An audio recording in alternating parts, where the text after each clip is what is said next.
meeting of the Public Service Arts and Youth Initiative of Memphis City Council is hereby called to order.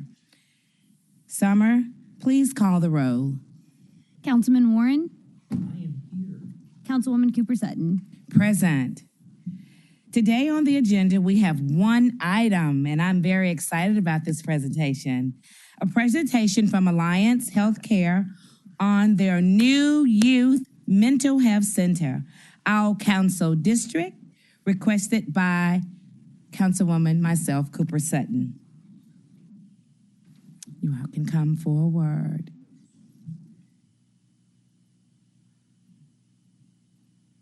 Good morning. Good morning. Please state your name and your address. Hit that button or something. Yeah. Come on. Thank you. There you are. Thank Okay. you. Oh, okay. Can you hear me? Yes. Okay. Dr. Kirsten Hawes, address 602 Malcolm Street, Memphis, Tennessee, 38112. Floor is yours. Okay. Doctor. Good morning, everyone. Thank you Good so much for morning. having me here today. I'm just super excited to be here with you all. I am Dr. Kirsten Hawes. I'm the director of the Children and Youth Crisis Wellness Center with Alliance Healthcare Services. And today I plan to share about our program, what we do, who we serve, and how you can connect Memphis families to our services. I think we skipped one. So historically, children and youth in the city of Memphis who are in crisis have honestly had very few options. Typically, children and youth are oftentimes sent to a hospital emergency room with extremely long wait times, or they're sent to receive care in a very adult-centered environment. And so we know that children and youth, especially who are in crisis, they require a different level of need and a different level of care than adults. And so here we are today introducing the Children and Youth Crisis Wellness Center because children really do deserve a space that is designed and built especially for them. So I really feel like our center fills that need. Okay, so we are considered to be a crisis stabilization unit. We serve children ages 4 to 17. We are the first of its kind in Shelby County. Our other partners are located in Nashville and in Knoxville. So we're the first in the city of Memphis. We have 15 stabilization beds. We are open 24 hours a day, 7 days a week. And I really want to emphasize the term stabilization. Typically, children stay with us for an average 3 to 5 days to receive care. We typically refer children out after the 5th day to receive ongoing support. We connect families to different resources after they receive care at our center. So I want to mention we are so excited. We opened our doors to the community June 1st. So we are fully operational and ready to serve the Memphis community. So far, we've had some really good foot traffic, and we've gotten some really good feedback from the kids and the caregivers that we're serving. And we're just super excited to continue to get some more kids in the building.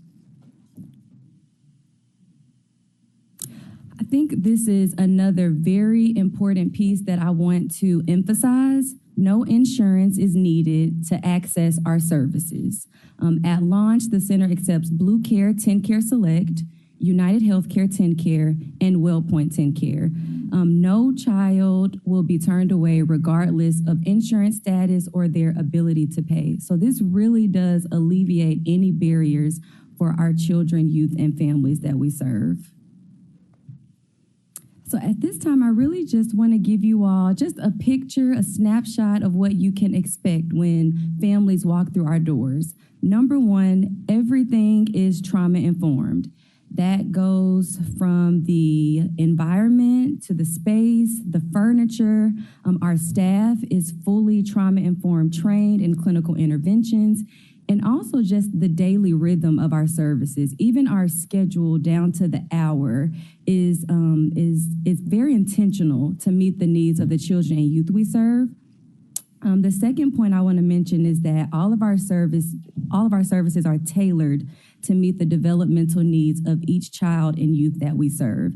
Everything is very age-centered. So we may have an 8-year-old on our unit, and we may have a 16-year-old. And of course, we know developmentally they have different conversations, and they may have a different kind of need on our unit. And so we tailor all of our group, individual, and family therapy sessions to meet the need of their age. And lastly, but honestly most importantly, we are very family-centered. From the moment a child or a youth or a caregiver walks into our building, to them administering a crisis assessment, to getting family therapy, to even when they discharge, we are walking alongside the family through the entire process. And I'm really happy to share that even once they discharge from our services, we do follow-up care for 1 month, just to make sure that families stay connected and have the resources that they need. So at this time, I really just want to, of course, leave you with a few points to remember. 1, we are open 24 hours a day, 7 days a week. We are fully staffed. We're located in the Binghamton community at 602 Malcolm Street. And at any moment, a caregiver, youth, or child can walk through our doors and receive care. They can also give us a call at 901-369-1410, or you all can contact us directly at 577-9400. If you know a child or a youth who is in a suicidal crisis, they can dial 988 and they would be transferred to our region. And again, I really just want to make one ask of you all as well. If you could, please share our services with your districts, whether that's the schools, the teachers, school counselors, social workers, families, or friends, anyone who may be concerned or worried about a child or a youth's well-being. Our center is here to offer full service wraparound care for those crisis needs so that we can just really get our kids in our city on a different trajectory. That's all I have. I would love to answer any questions you may have about the center, and we have some brochures for you to share. Thank you.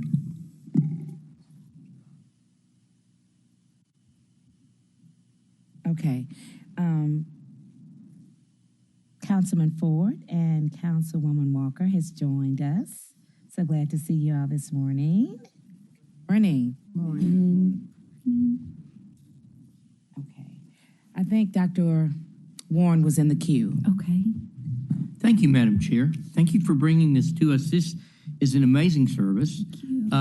What is your main funding source if you're able to actually take kids that don't have insurance? I assume that when you get them in, they don't have insurance, you assist them in getting it. Mm-hmm. Is that correct? Yes. Okay. And if you are unable to get it, how do you pay for those kids? And, this is mostly a psychiatric issue. So kids who are suicidal, who are having behavioral control issues and things like that is where our community can use you guys. Is that correct? Yes. Okay. Where is your other funding sourcing coming from? So we have private donors. Remember your button. Oh, can you hear You're me? good. You're good. It's got to be green. Yeah.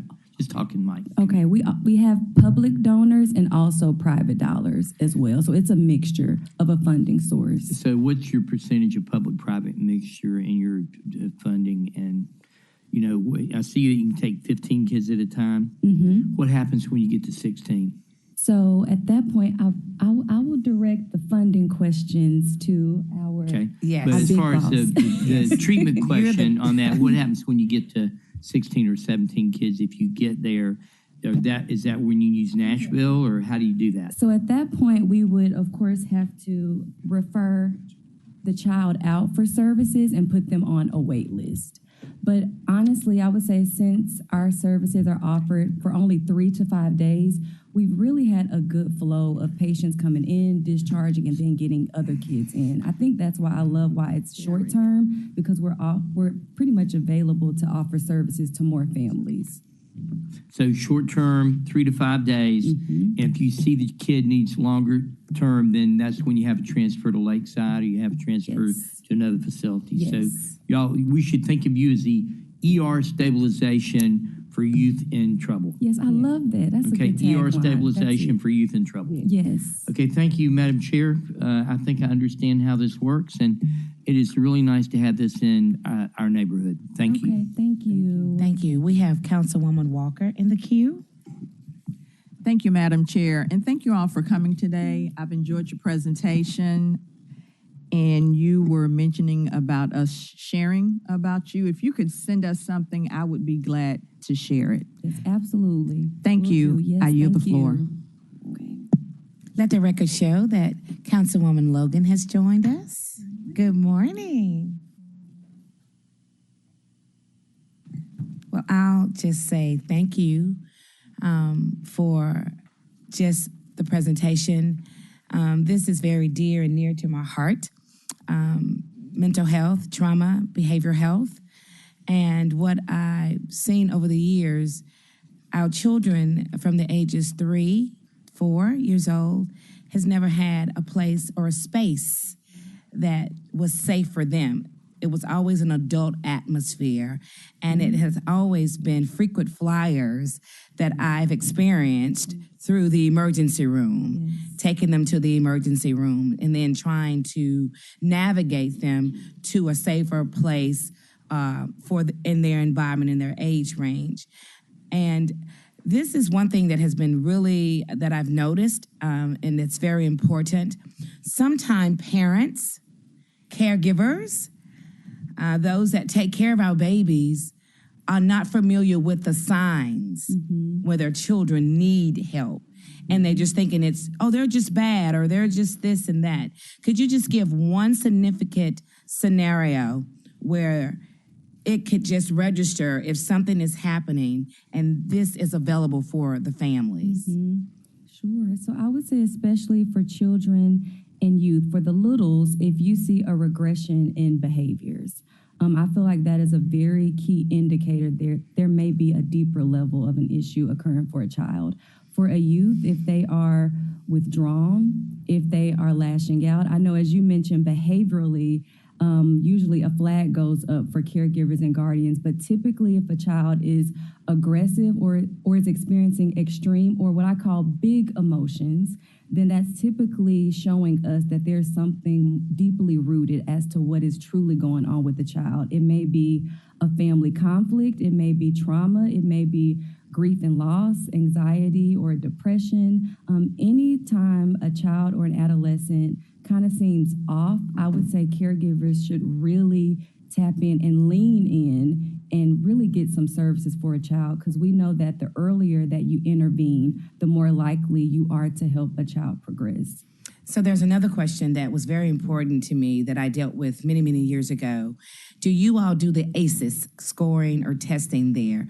Is that part of your determining what level of trauma or where you really need to pinpoint and look into? Because ACEs has been such an important, back in my past, when I was in medical, dealing with trauma. And it helped it was a great identifier. Yes. That is a part of our initial crisis assessment, and also even when kids are admitted to our crisis stabilization unit, we do a survey of ACEs within their first individual session with a therapist. Wonderful, wonderful.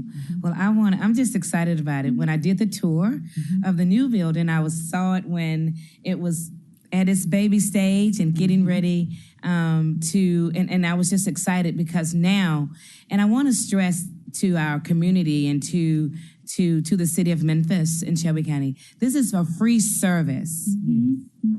If you do not have any insurance, they will not turn you away for our children and our babies. And it's so much that's happening.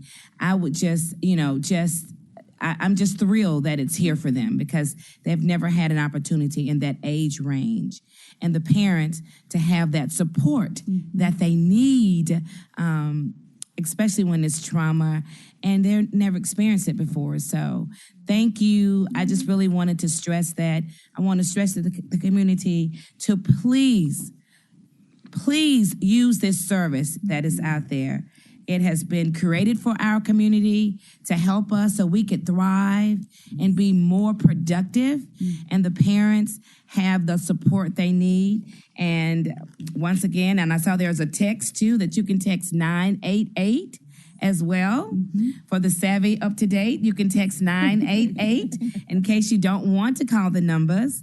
And it's open 24/7 once again, and it's 602 Malcolm Street in the Binghamton area.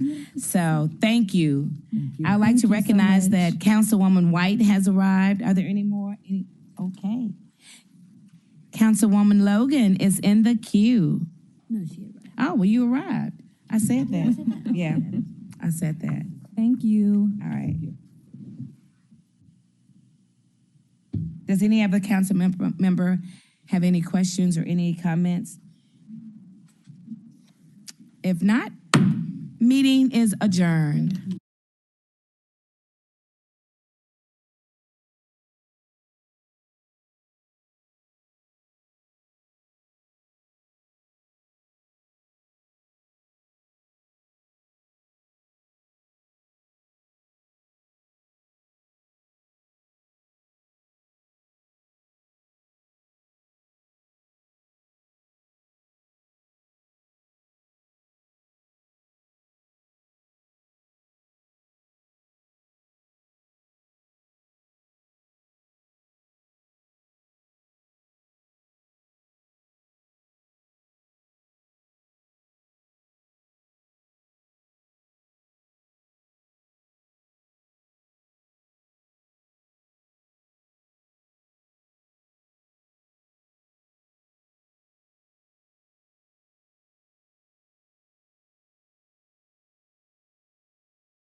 a.m. I hereby call the Memphis Light, Gas, and Water meeting to order. Ms. Smith, can we have roll call, please? Yes, ma'am. Councilman Ford? Present. Councilwoman Logan? Present. Councilwoman White? Present. Councilman Warren? Present. Chair Walker? Present. Thank you. So we have two items on today's agenda. Item number one is a discussion of the MLGW fiscal consent agenda. All council districts represented, requested by MLGW. President McGowan, you have the floor. Thank you, Madam Chair. Doug McGowan, Memphis Light, Gas, and Water, 220 South Main Street. Today we have 4 items for your consideration, totaling $15,214,000, bringing us to $163 million of approval so far this year. The first item is high volume call outage management in the amount of $1.5 million. This is an increase in extension through August 31st of 2029. This contract is for our CARES, which is our customer outage management system. These are the folks who take in all of the information from the field. These are not the people who customers call into. This is the people who dispatch our troubleshooters and our electric overhead crews out into the field. They are managing the outages, and so this system upgrades their ability to manage the amount of information that comes into them and their ability to manage the outage more effectively and to dispatch our crews to the appropriate area. It takes in customer outage calls and processes them, prioritizes them, groups them such that we effectively dispatch our crews. The next 3 are all related to meters. The first is gas meters and advanced metering equipment in the amount of $5 million. This is to procure approximately 58,000 pieces of gas meter equipment. This is everything from the meter itself to the registers to the modules. This is to replace meters and modules that we have in the field. This is a continuation of replacing meters that we had previously that are reaching the end of service life and some that had failed. So this will allow us to complete all of that work over the next approximately 6 to 9 months. The next are water meter registers. You'll see a picture of it there in the amount of $3,058,000. We're purchasing 43,000 of these registers. Just as a reference, we have about 250,000 water meter registers in our system. And again, this replaces the ones that we had talked about some number of years ago that were liquid crystal display that were shorting out because they were underwater. These are what we call analog, but they are advanced meters. They can survive all kinds of environments and still operate. This is a tried and true piece of equipment, and about 43,700 of these, again, we'll have them in stock for new installations and to replace others if they fail. The last is water modules in the amount of $5,476,000. This is again for 43,738 modules. Now the module is the part that transmits the signal that says the register is saying that there's a certain reading. The module sends that electronically over the airwaves so that we can read it remotely. And so the register and the module together are a part of the Advanced Meter Initiative.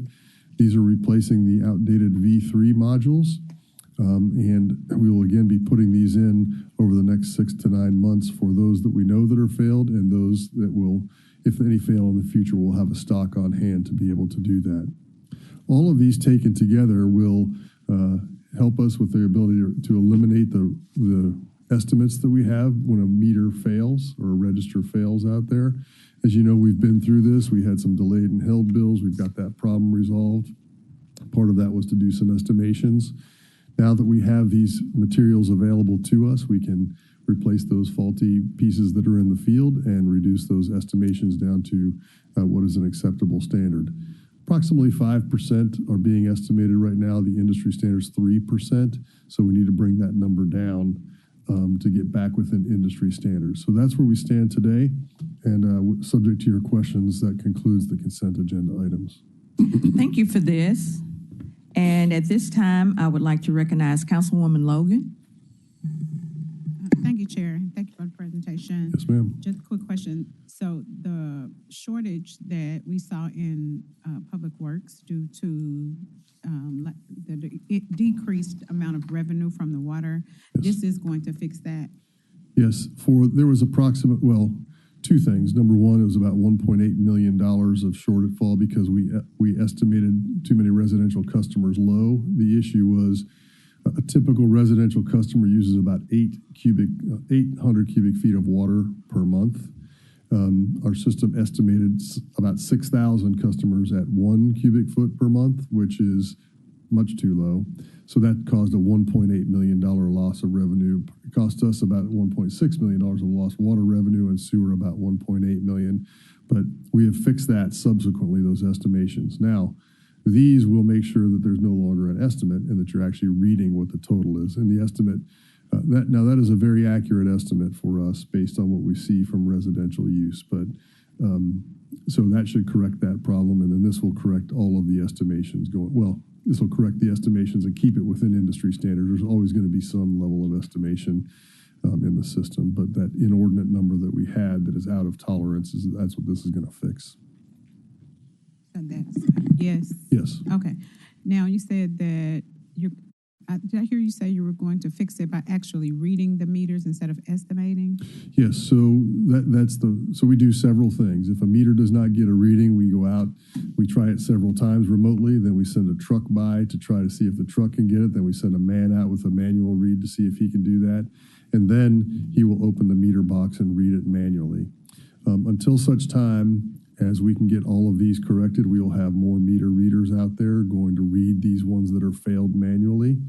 The only time we will not be able to do an actual bill is if the meter has stopped working altogether. Typically what you're seeing is we're not getting the signal of what the register is seeing, so I have to estimate that unless I go manually read it. If the meter register itself has just stopped working, it's frozen in place, I have to replace that before I can get a good read. That's what these parts are enabling us to do. So it's a two-part process. While we're replacing all of these, we'll be out there manually reading the ones that we know are failed. Once they are done, we'll go back to our normal process. If I don't get a read, I'll do it several times, then I'll send a truck, then I'll send a man. And that's how you do this with advanced metering if you have one that doesn't read. So this will bring us back to normal operations. Okay. So if you know that there were a number of people that had the 1.0 Yes. reading, and you know that those were faulty readers, are you going to replace all of those, or Yes, are you going to go absolutely. through that process? That Absolutely. three-step process? Everyone that we know that was, we're prioritizing the ones that we knew we underestimated. So we're prioritizing those for replacement. We're prioritizing everyone that we know that we're not getting a read on. We know it's not the module. We know the actual register's frozen. We're going to replace those first. Okay. So we're prioritizing it exactly the way you would expect us to get the most bang for the buck. You're welcome. Now, I would like to recognize Councilman Warren. And Councilwoman Cooper Sutton has joined us. Thank you, Madam Chair. Mr. McGowan, on these water meter registers, Yes. why are they failing? So there was a design that came out that was, if you recall, I'll refer to like one of the early model digital watches, a liquid crystal display. Okay. That was, electronically driven. So like the weather, temperature extreme? Remember, water meters are in the ground. Okay. And they're subject to being filled like a day like yesterday. Those water meter boxes will fill with water. So it wasn't waterproof cover. They are supposed to be waterproof. But over time, as you said, hot and cold, continued exposure to water, being underwater for a significant period of time, if the sealant did not completely seal that thing, then water can get in there and it will short out the electronics and cause it not to read. So this is one that can work if it's a little bit You can underwater? put this underwater and it will operate continuously, and it'll operate underwater all the time. And I heard you say analog? It's a analog dial with digital that gives you a digital readout. So you'll see the picture if I go back up here. Okay.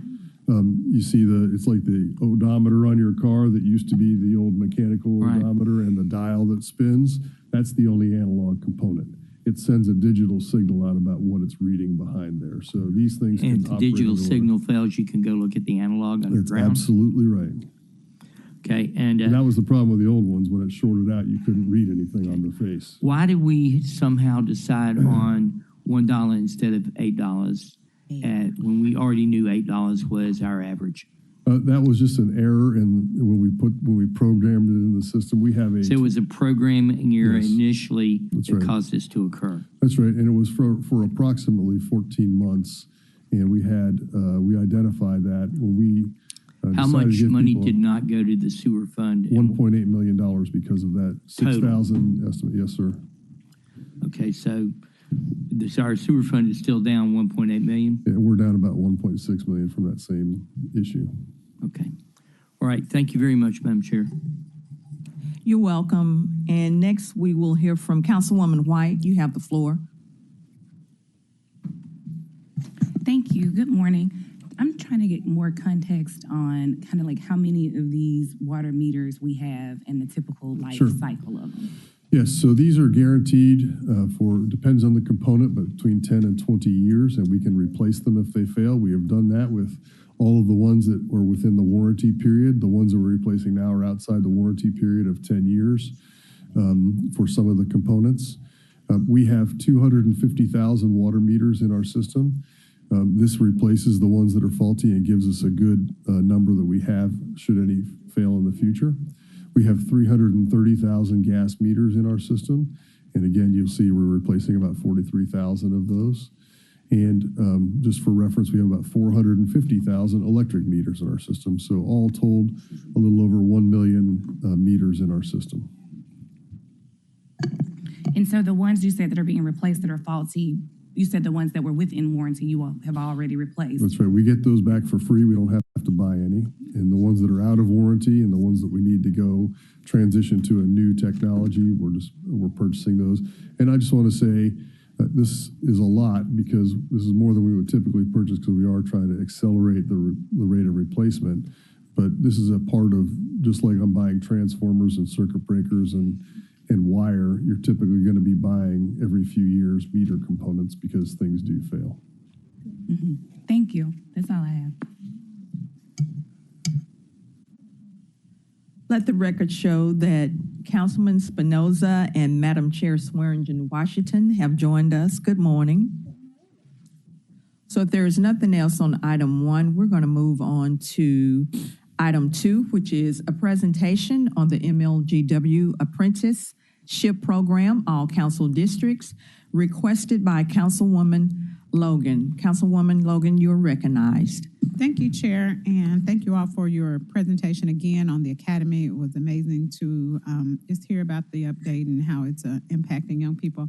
So I do know you all have an apprenticeship program that I think is a very robust and an amazing way to have a pipeline for our residents to be able to get in and get highly paid and highly trained, skilled labor from Memphis. So I'm really excited about hearing about this, and I think we need to share it with all the young people in our districts on how they can be a part of the MLGW family, making a very great wage, without it taking a very long time, and making a difference. So thank you. Thank you. This ends the presentation. Does anybody have any questions? Thank you, Councilwoman Logan. You said it all, really. No, thank you for that. It really is a pathway for young people to enter into the workforce. This is really about critical utility craft positions. These are skilled craftspersons. We have 11 apprenticeship pathways that people can come into across 11 domains. I'll talk about all of those. The apprenticeship is typically 3.5 to 4.5 years. It combines classroom learning, workbooks, field instruction, and then there's performance checks along the way. Now, these people apply for these apprenticeships just like you apply for another job, and there's a posting that we're looking for apprentices in certain fields. There are prerequisites that you have to have. Some require a driver's license. Many require a physical aptitude test because this is, in many cases, requires you to have some physical agility and the ability to lift a significant amount of weight. Others require a commercial driver's license. Now, the good news is that we will provide you with that skill. That is a costly endeavor to get your commercial driver's license, but we provide that opportunity for people if they come on board. So we train you and you give you every tool that you need. You show up with a great attitude, the physical skill. If you can pass the aptitude test, then we bring you in. Now, I do want to say, at MLGW, we have approximately 100 apprentices in training at any one time. We bring in between 15 and 20 apprentices every year across this skill set. And so that's kind of the pipeline that we have for apprentices. Now, I'm going to walk through each one, and I think you'll see there's a great deal of variety in the apprentices we have. The first is for mechanics. These are the individuals who work on our vehicles of all varieties, both the regular transportation and the heavy equipment. They troubleshoot, diagnose, do preventative maintenance, everything from tire rotations and oil changes all the way up to full transmission and engine repairs, hydraulic repairs, everything. A 4-year program. These folks are incredibly capable. The next is an apprentice cable splicer. We have electric distribution lines that are underground. The cable splicers work on the electric distribution system that is underground. This is in areas where we have the power lines buried and downtown in our network area. So they are working, if you know an electric lineman that's overhead working on high voltage, these folks are working on high voltage underground. It's a 4.5-year apprenticeship here. And you'll see these folks up and down. If you're driving up and down Main Street, they're working on the downtown network. The next is a heavy equipment operator. These are highly skilled individuals who can operate almost any kind of heavy equipment that you can imagine, from cranes, the excavators, hoists. They have moving and loading. They do the heavy trailers, those kinds of things. A 3.5-year program, heavily focused on safety because they're working with heavy equipment. There's a very slim margin for error. You'll see they also have a lot of qualifications. They have to get OSHA certified, DOT certified, a lot of things to operate this equipment. The next is a circuit breaker, electrician apprentice. In our substations, we have 65 substations. A picture here is what's called a circuit breaker. These are what interrupt the power when there is a fault so that we don't damage the system. It requires a specialized technician to work on this circuit breaker. It's just like the circuit breaker you have in your house, except you're talking about 161,000 volts or 23,000 volts. 3.5-year program, and they work on all of the equipment we have in our substation related to circuit breakers. You'll see later on we have a transformer apprentice, and they work on the transformers. Next is an electric meter field technician. These are the folks that work on our electric meters at both commercial and residential sites. They are looking for high and low consumption, any unusual or suspicious metering. They also are out there, if your meter somehow fails, they'll make sure that they can get that thing reset for you. 3.5-year program, and you'll see that they're out in the field every day working on these issues. The next is a gas fitter apprentice, working on our gas distribution system, both large and small, from residential gas service to commercial gas service to this picture you have here is one of our distribution lines that he's working on out in the field. Again, gas system safety and service is incredibly important, and these folks are highly skilled at making sure that they maintain safety while delivering that critical gas service to all of our customers. These are the folks that typically you think about. These are our linemen. These are the folks who are in the bucket trucks, climbing the poles and up in the air. They are doing overhead electric cable and distribution. They work on both energized and de-energized service. So if the power's out, they're out there doing it. Sometimes they'll work on hot lines. A very rigorous program, 4.5 years. They go through classroom, they go through practical training, and they have to pass, all of these people have to pass a final examination, which is a practical examination before they can be certified to be a journeyman lineman. I mentioned substation. There's a substation electrician. These work on all of the distribution lines inside the substation. When the power comes in to the time the power goes out, they work on all of the lines that distribute the power within the substation. Again, critical work to make sure that our substations are delivering power to the customers that they serve. The telecommunications apprentice is really those fiber optic lines and telecommunications networks that are running our electric, gas, and water distribution system. They also work on our phone lines, but primarily this is the telecommunications that makes our utilities work. A 3.5-year program, and they are working right alongside our linemen and our utility crews to make sure that these pieces of equipment are communicating back to our SCADA system. Along the way, we have to test every piece of equipment, and that is a specialized skill set. So we have a test technician apprentice, a 3.5-year program. They are routinely going to all of our facilities to test to make sure that circuit breakers are operating the way they're supposed to. They take equipment out of service, they run a test on it, and they put it back into service. The other individuals who work in our substations and out in the field are our transformer repairer apprentice. They work on both residential and commercial, as well as distribution level transformers. Again, we have a specific transformer shop that works on these, and these folks are ones that make sure our transformer assets can accurately transform the power from high to low voltage to get it out into the system. And that is all 11 apprenticeship programs that we have at Memphis Light, Gas, and Water. We're very proud of the workforce we have. We're proud of our journeymen who are training these individuals to make sure that they can meet the standard. And it is our job to make sure that these individuals are given every opportunity for success. Small number don't make it because they find out it might not be for them or they can't pass the final exam. But at the end of the day, that's what you're hoping for, is someone who is incredibly qualified, because they are then training the next generation of apprentices coming up. So subject to your questions, that concludes the presentation. Thank you for that. That is wonderful information to know, because I definitely will be sharing that. How many do you graduate through the program annually? About 20 per year graduate. 20 per and year? They move on to become what's journeymen. They move from apprentice to journeyman, which means you're completely qualified to do the job. How long is the journeyman's program?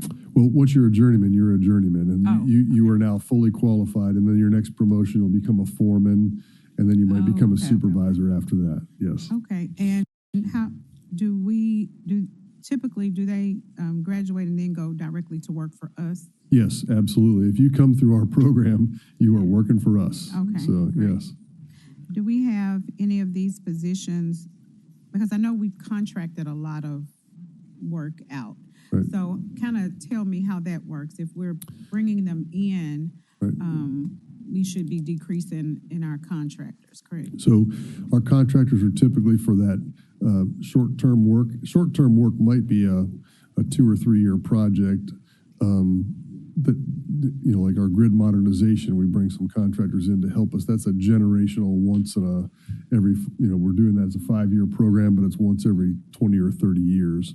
These are the core people who do the work. If we were not doing any upgrades to our system, if we were not doing any total transformation, these are the folks who would maintain and operate our system each and every day. So the contractors typically give us a boost when we need something extra done, and then when that job is done, they go back to their home company. But these folks stay on at MLGW all the time.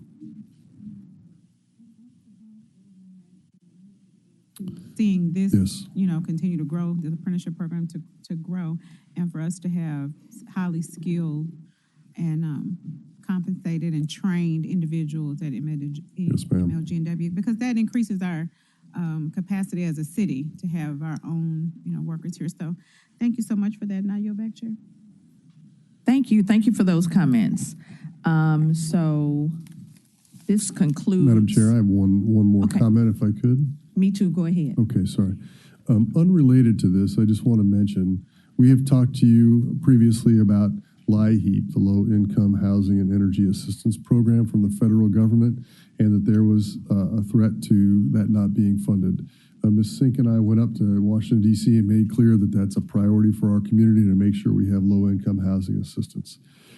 They released some money recently for this year that has to be spent by September, approximately $9.6 million. That could serve up to 18,000 Memphians. I also mentioned to you that the new process for LIHEAP went from a simple paper application to now it's online. You have to have all kinds of documentation, so it's very hard for individuals to navigate this.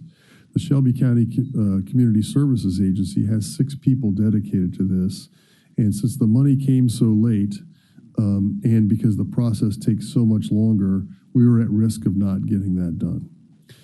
We talked with Shelby County. I talked with Harold Collins there and said, how can we help at MLGW? So what we've done under Mr. Davis's leadership and Ms. Madden's leadership, we partner with Shelby County Community Service Agency. we have trained 60 MLGW employees, taken them from their regular day jobs, trained them in how to get process applications for customers. We have closed down the downtown community office to regular customers, so we open this up so that customers who need utility assistance, we want to make sure we spend every dollar of that $9.6 million and get it in the hands of people who need it. So our team has already processed almost 400 applications. We're doing 100 a day.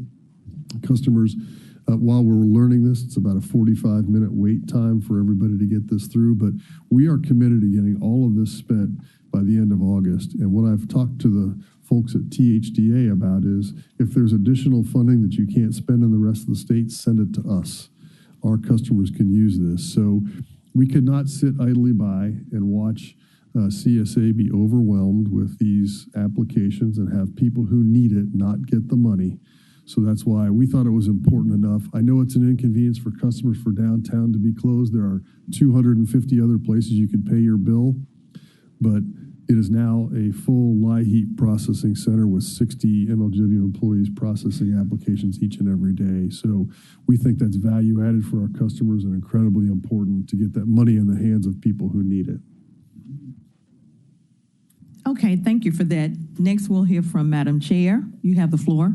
I'm so glad you clarified that because someone was saying they couldn't get through the line. So how do they get an appointment? What's the procedure for getting downtown? Timothy, you want to talk about how do we get the appointment for CSA? Okay, so there's a queueless application that we can do. And I'll send the information to you so you can send it out to all of your constituents. We'll get you the exact process, and if you can help us get the word out, that will help everybody. Okay. Okay? We'll send it to everybody send it to today so you can help us get the word out. Okay, next we'll hear from Councilwoman Cooper Sutton. Thank you, Chair. Thank you, President McGowan, for mentioning that. And I had a few questions as Chairwoman Washington. However, I wanted to ask, I know that you have designated the downtown area exclusive for this process. What about those that can't get, that are big bus? Can we get them in the communities? We will, let me talk to our team about this. Could you talk to our team? Could we make it easier for those that cannot? We know what our transportation look like. We know what that bus would, that big SUV, right? That would be a great use. Epic, yes, Epi, ma'am. that's it. Give me It the would proper be name. Help epic. me. It would be epic.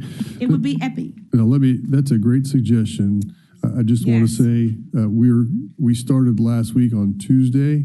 We put our people through 3 days of training, and this is all brand new to us. So I wanted to make sure we could be successful before I do this. So as we get our feet underneath us, we will certainly look for more opportunities to get people out there. I appreciate that suggestion, but this is a very fast and furious pace for us. So we're going to be as aggressive as we can, and I appreciate that suggestion. If we can do something like that, then you can bet our team's going to look at it. Yes, and just involving our community centers is a good base because a lot of our seniors and elderly, always are at those centers. Like there's one in Whitehaven, but I'm gonna just, as you were talking, my mind was just thinking, and I was just excited about Epic. Couldn't be there for the ribbon cutting, but I was just thrilled and excited about it, that we have mobility, that we can move to our citizens. The next thing, I want to make sure I got the dollars right. The federal dollars are $9.6 million. Yes. Okay, and that's what we are working with. The 9.6. Right now, we're 9.6 right now. We've already got some of that out the door, so it's probably less than that. It's probably less than $8 million left to go. But that's how much the allocation was, and they've been processing applications along the way. So typically we get $18 million a year. Is that about right? We project about $18 million is what we should be getting per year. Per year? This is the second. Yeah, this is the second installment. So. And then you said there is possibly somewhere else, if I'm not mistaken, that if they don't use their funding, that we are willing to take the funding. That's right. So we've done this before in the past. Our CSA has taken money that was unexpended in other counties, and they've given it to us. Okay. During COVID, there was rental assistance money that they couldn't get out through the rest of the state, and we actually doubled the amount of allocation that we were given by taking a similar process. You'll remember the city of Memphis stepped up to the plate with the county, and we helped process those. That's what the same approach we're taking here. If we can get more money out the door, we will help do that. Okay. And my second question is, I know this is not in line, but you did send us something, but I just want it on record. My emails are blowing up about the restructure of what you all did at MLGW. Right. And I'm sure there are some disheartening employees that you have with the reconstruction or how you realigned different things. Could you just tell us just a little bit in the why behind you did what you did so it could be public and we can get this on record? Because the emails are just overwhelming to me right now. Absolutely. So first, let me say that I understand anytime you're transforming an organization, you have to make sure you have the right skill sets and the right number of people to do the job. I don't want it to go lost in the fact that there are 250 more people working at MLGW today than there were when I came on in December of 2022. So 250 more people filling jobs that had previously been vacant. So that was our first step to get more people working there. The second step is as customer expectations change and technology changes, we want to make sure that people have the skill sets necessary to deliver the outcomes that our customers are seeking. So we upgraded several positions. Remember, I have about 2,700 positions at MLGW. This restructuring affected 33 positions out of those 2,700. The reason behind it was to upgrade several leadership positions from just a basic supervisor to 2 levels so that we had some escalation there in both our customer service area and in our recruiting and talent acquisition area because we just weren't getting the results that we wanted because we didn't think we had enough scope and scale of responsibility for those individuals. So we changed the requirements. We briefed employees as early as July of 2025 that this was going to be occurring. So people understood that that was going to be changing in the customer experience area. And so then we went through a competitive process internally. We allowed all the internal candidates to reapply for those 33 jobs. It was said in the paper all MLGW employees had to reapply. That was not the case. It was 33 out of 2,700. This is not an unusual process. The city of Memphis has gone through this. Shelby County has gone through this. Other agencies, we went through this a number of years ago at MLGW. So at the end of the day, of the 33 employees that were affected, the 33 positions, 33 positions have been upgraded.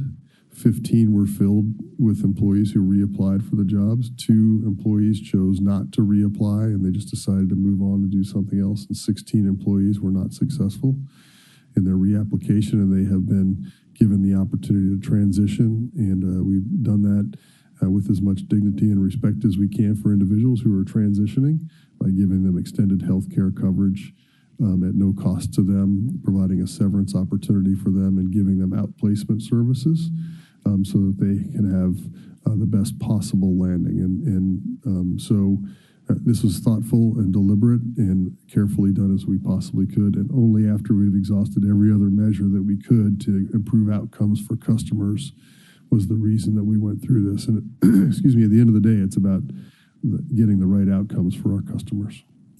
All right, and this is the last question. Yes, ma'am. Just to ask in regards to this. In 2025, everybody knew that this was coming. Am I correct? That's what you said. In the customer experience area in customer 2025. In the human resources area, we did not have a new human resources chief until several months ago, so we did not want to change any positions until she had the opportunity to evaluate. And so she evaluated. So in that area, it was approximately 60 days or so. With this forthcoming, were there opportunities where your employees were given the proper training, or also advised that this is where we're going and this is what we're doing down the road? And if you're not in that position, skilled professionally, I advise you to take these opportunities a whole year. This is a whole year window. Yes, ma'am. Was that also mentioned and given to them and an advice that this is happening, this is what it's going to look like, and forthcoming, if you continue to want to stay, these are the skill set, this is what we're looking for to push forward and to move forward. Was that an option given? Yes, ma'am. Thank you. That's what I needed to know. Okay. Chairwoman, thank you. You Thank are you, welcome. President Yes, ma'am. McGowan. Next, we'll hear from Dr. Warren.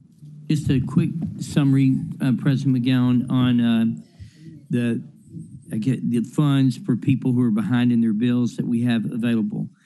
This is a usual distribution, is that correct? That we got later, is this an extra distribution? This is the usual distribution. It's less than we typically get. We It's normally through- get 18 million, we're getting 9. We have 9 at this time. It's through the LIHEAP program, so people who are on utility assistance will typically apply for this. What's different, Dr. Warren, is that they changed the LIHEAP program so that it's, I'll just say it this way, it's more difficult to access the money because you have to have a lot more. For the customer, That's right, not you have- for us. Not for us. You have to have a lot more documentation, and it's a bit unfortunate the way that they've transformed it, but that's why we're not just going to let the customers struggle. We're going to do our best to do everything we can to give Okay, them. so the key point is what we've done because of and changes in above. federal rules. Yes, So this is the federal government changing these rules. It's made it harder for our citizens to actually get money when they need it. We've closed downtown. We've opened it up. We want people to come down there. We can help them online if they call us. We can help them in person if they get down there. Is that correct? yes. Well, they're probably going to have to come in person to help us get the application process because you got to get some access there. But if you contact us online, we're going to set you up with an appointment and get you So down there. contact us online. Yes. We'll get you an appointment to come to our facility downtown, and then we can help you with your back, That's exactly right. but not to the same extent we did last year. The limits, Because we're everybody will have the same amount. It used to be up to $750 okay. what you could get. The limit is somewhat less now, and it used to be you got the full amount. Now it's scaled between $150 and $600. $174 to $750, depending on your family size and that kind of thing. And what you have. So it's been changed. Okay. So we want people to know to get down there. If they're having a Absolutely. tough time getting down there, give us a call. We'll try to come up with some sort of Yes, sir. And we're going help. to we'll send all of you the information exactly so you can send Okay. it. All right. The And accurate Sam's details going to out get to this in the everybody. Daily Memphian and hopefully the Commercial Appeal, and we'll Right. hear it someplace We else. just wanted you to know that we're going the extra mile to try to help All right. customers. Thank you. Thank you, Madam Chair. Thank you. And so item number 1 will go downstairs with a positive recommendation. And as I close, Madam Chair, I just had 2 comments. Thank you. So there was a great and productive meeting last week with you, Mayor Young, and the other collaborators dealing with the Elvis Presley Corridor Project. And I would appreciate it for the next meeting if you could come with an update to include the plan for Elvis Week, which is August 8th through 16th. And secondly, and finally, this is bittersweet, but congratulations on the battery storage. I'm sorry we're not at that point with solar. That's why I said bittersweet, but this is huge. This is a big deal. And I look forward to you presenting on that at the next meeting as well. Yes, ma'am. We're glad to do that. Thank you so much.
committee meeting for the Memphis City Council.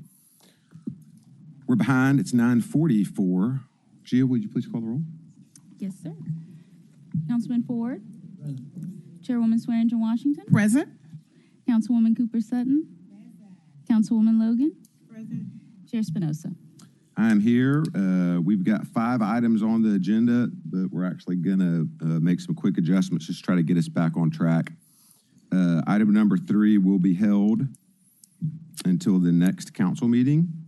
That's going to be the 23rd? Excuse me. Yeah, held from 6/9. So that'll be July 7th. So we'll hold item number 3 till the next committee meeting on July 7th. Thank you, Gia. We'll get to 1, 2, and then we're going to hold item number 5 as well until the next council meeting. And there's a ton of good information coming with that, but we're going to hold it just because today's budget day, and it'll be even stronger when we come back on July 7th. So with that, we'll go to item number 1 on the agenda. This is a resolution approving an honorary street name change for B, District 5, Super District 9, sponsored by Councilman Canali and myself, and we are asking to have this added to the consent agenda. So with that, could I have a motion? Second. All right. Item's been moved by Councilwoman Cooper Sutton, seconded by Madam Chairwoman Swearingen Washington. We'll go to an immediate voice vote on this. All those in favor, please say aye. Aye. All right. Anybody against? All right. In the opinion of the chair, the ayes have it. So this will go downstairs with a positive recommendation. Item number 2 is a resolution approving honorary street name change for CG. This is in District 4, Super District 8, sponsored by Councilwoman Swearingen Washington. Is there a motion? Move it. Second. All right, moved by Madam Chair, seconded by Councilwoman Cooper Sutton. We'll go to a voice vote. All those in favor, please say aye. Aye. Anyone against? All right, so the ayes have it. That'll go downstairs with the positive recommendation. And then for item number 4, this is SUP 2026-008. The address is 2465 Millbrook Avenue. This is in District 7, Super District 8. Go for it. DPD is here. Thank you, Mr. Chairman. Brett Ragsdale with DPD. We do have a presentation if you want to see it. We did recommend approval with conditions. DPD and LUCB also recommended approval with conditions. There was no opposition to this case. All right, cool. So, and thank you for that. So in the spirit of what we've been doing, we're going to send, or I would like for this committee to send it downstairs with the positive recommendation. We can ask for a presentation downstairs if needed, okay? Sure. All right, so could I have a motion? All right, moved by Councilman Ford, seconded by Councilwoman Walker. All those in favor of this going downstairs with a positive recommendation, of course, we could see a presentation if we need it. Please say aye. Aye. All right, anyone against? All right, so in the opinion of the chair, the ayes have it. So this will go downstairs with a positive recommendation for this afternoon. Good deal? All right. Thank you. So that's it for item number 4, and that's it for our committee meeting today. Thank you, council members.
It is 10:18. I call the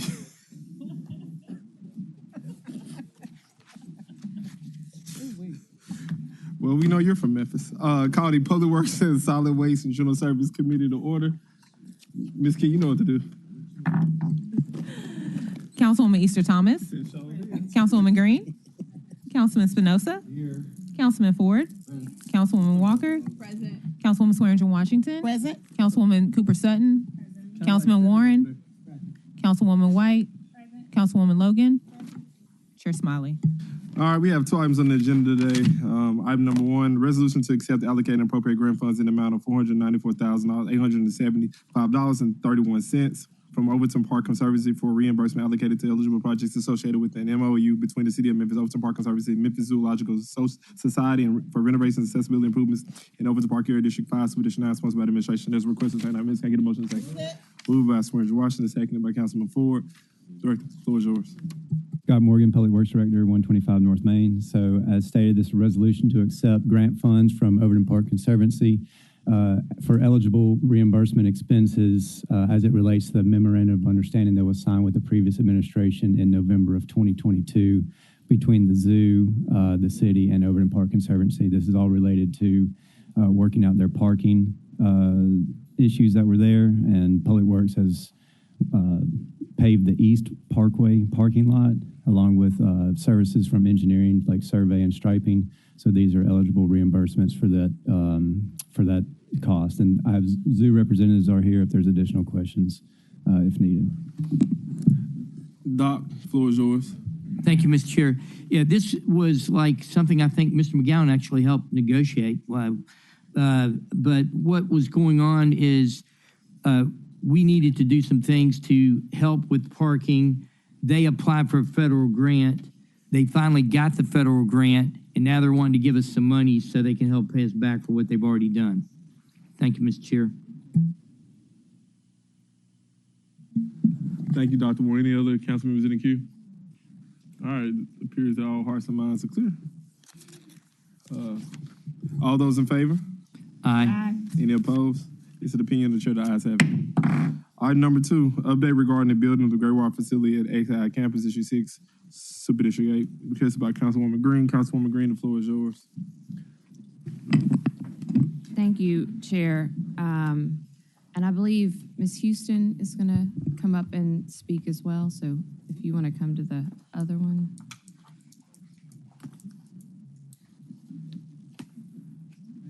Yeah. What'd you say? Go ahead. I was Councilwoman Green. Thank you, Chair. Oh, yeah, my bad. Go ahead. This is a continuation from our discussion last week. I know we all had a few more questions. And at the same time, our representatives from Protect Our Aquifer asked if they could join into the conversation. I think they're an important group to have discussed. So I was going to, if it's okay with the chair, let them go, and then we can ask our questions. Ms. Houston? I get to go before President McGowan. That's pretty cool. All right. Well, good morning, everyone. Sarah Houston. I serve as Executive Director of Protect Our Aquifer. I just want to thank you all for keeping the pressure on this facility and really just trying to bring a lot of attention to this unfinished project that we hope can cross the finish line. Next slide, please. So just so y'all know, Protect Our Aquifer, we are a 501c3 nonprofit. We are a water education advocacy organization. We're really about educating and empowering folks. We think that everyone from the grassroots to the grass tops can really create a clean water future. And so we really just want to empower y'all to step into your power and really see how you can all be water stewards. Next slide, please. So a brief 101 of the aquifer. We got to brag on our good water because we really do have some of the best water in the country. So what you're seeing here on the top left is a full footprint of the aquifer. It's huge, massive, parts of 8 states. You slice the land in half and you get this kind of parfait effect. If you look at the recharge zone, that is Fayette County. When we talk about our artesian wells and 2,000-year-old water, we're talking about rain that fell in the recharge zone has been filtering slowly through the sands to reach below Memphis, Tennessee. So we really are drinking some of the best water in the country. Next slide, please. in the world. And if you look and you zoom in on those top 3 layers, traditionally that thick clay layer has kind of shown as intact. What we found out over the past few decades is there's actually gaps in that clay layer. They're naturally occurring. We call them breaches, but that connects the shallow aquifer to the Memphis aquifer. And that's a problem because we know the shallow aquifer to be polluted in many places. And we want to make sure that we are ensuring it doesn't get drawn down into the drinking water supply. Next slide, please. And so this image comes from the Mississippi v. Tennessee Supreme Court case. If y'all recall, that was ended a few years ago. But what you're seeing here are cones of depression. So these big dark red areas are where the aquifer levels have dropped by up to 125 feet in some locations. And this is just due to a lot of pumping, and we're using more than what's naturally being replenished. And so that's where that concern between, the shallow aquifer and the Memphis aquifer is concerning, to ensure that we have that clean source of drinking water. Next slide. So this map is adapted from MLGW, a presentation they gave over a year ago. But what you're getting is a lay of the land here. So these blue circles, those are the well fields. Now you think of well fields as a cluster of wells, usually about 20 of them, and they are drilled down to 300 to 500 feet down. And that's where our water's pumped, cleaned up, treated, and sent into the surrounding areas. So the Davis well field is very special. It supplies water to XAI Colossus 1, Colossus 2, TVA, and industries up there, in addition to Westwood, Boxtown, and parts of Whitehaven. So when we talk about protecting the aquifer and protecting the water in relation to this water recycling facility, we're talking about Davis well field. And you notice there is a breach directly adjacent to that well field. The water is still clean, it's still amazing, but we know there's legacy pollution nearby that we want to reduce the drawdown of. Next slide. So we talk a lot about gray water. I gotta give you all a little nerdy 101, okay? So we're talking water recycling and water reuse. Gray water is actually household water. That's water from laundry, sinks, and showers that could be used again because it doesn't have toxins from toilets and industries. Water reuse is municipal water that has gray water, toilet water, industry water that's cleaned up further and then used for another purpose. So what we're talking about today is water reuse. So I want y'all to be educated and smart, and as we move forward, call it water recycling, water reuse. Gray water just isn't the right term. Next slide. So it's all about the more you know, right? We want y'all to be educated and moving forward. This is something that we want to see happen more in this region, not just this one-time thing. How can we have more of these water reuse facilities in the future? Next slide. So now we're going to kind of walk through what this thing is. So this big brown line, that is the public works sewer line that comes to the wastewater plant. That's in Southwest Memphis. It treats all of the wastewater south of Poplar. So it can treat up to 70 million gallons of wastewater a day. It cleans it up enough to go into the Mississippi River. So it's decent, but it's not, good for using in your facilities. Next slide. We have TVA across the street. They can use up to 7 million gallons of aquifer water a day on a peak demand day. XAI 1 can use up to 5 million gallons of water a day. And then Nucor Steel is just down the road. They have a private well into the aquifer though. So they get a lot of really, really free water and then some water from MLGW. Next slide. So what's being proposed has been building a new facility altogether on the land that the city sold to XAI, where Colossus Water Recycling Plant would take some of the water that would go to the Mississippi River, clean it up a little bit more so it doesn't scale and gunk up TVA or XAI, and then go to those facilities. Next slide. So these purple pipes are an industry standard for recycled water. That is something you see across the country. So this facility has always been proposed to be owned and operated by XAI, and we'll talk a little bit about that. But XAI would then send some to their Colossus 1, and then TVA would purchase some water from XAI for their use, and Nucor Steel originally was in the deal too to use up to 1 million gallons a day. Next slide. And this is just kind of a static picture, but it's everything all in one place. But you can see there's a lot of water use happening. There's this one little nook of the city that really can be a huge offset where we can use up to less than 13 million gallons of aquifer water a day. That's good for this potential drawdown of pollution. It's also good for the water infrastructure for Boxtown, Westwood, and the surrounding areas. Next slide. So this is a whole bunch of little timeline for y'all. Again, static image for y'all to look at later. But next slide, we'll go into this a little more detail. So from the very beginning of the announcement of XAI, June 2024, MLGW released early on. XAI was in discussion to build this water reuse facility. XAI started filing engineering plans with TDEC. That was all public. We were watchdogging this every single day. TVA sends a letter to XAI having a letter of intent to buy water from the new facility. XAI then purchases ceramic membranes from this German company. So we're seeing some progress early on. And this letter is what TVA sent to XAI saying, yeah, we're in if you do it right. So there was no binding agreement signed requiring the water reuse facility, but there's conversations happening. Next slide. February through June of last year, this is when the land sale was first brought to the council. And if y'all recall, we asked for a pause in that time, and there was a lot of community pressure to figure out how do we make sure only a water reuse facility can be built on this land, and if they don't build it, how do we get this thing back? And so Councilwoman Janika White was really great with her amazing lawyer skills, getting this thing, fleshed out, and made sure that we had some type of agreement in here. That officially was signed in May 2025, and a license agreement was also signed that allowed property access for XAI on the land while it was not officially closed on. And then TDEC, our state agency that oversees operating permits for wastewater plants, water reuse facilities, they started going through the permit process. So at this point, this time last year, all documents are listed. XAI is the owner and the operator of the new water reuse facility, and there's still no binding agreement. Next slide. So June 2025, Protect Our Aquifer, Young Gifted Green, we're hosting a series of community meetings, community comment writing workshops to prepare folks for this public hearing. What can you talk about? What's gonna be, used in this permit or not? TDEC came to Southwest Memphis, held some public meetings, talked about this facility, and took our comments verbally and written. Next slide. October 10th, 2025, XAI hosts a groundbreaking. So they had pretty much cleared the site, cleared the land that was still under due diligence period. And they hosted a groundbreaking on the water plant. MLGW, Chamber, TVA, and others were in attendance.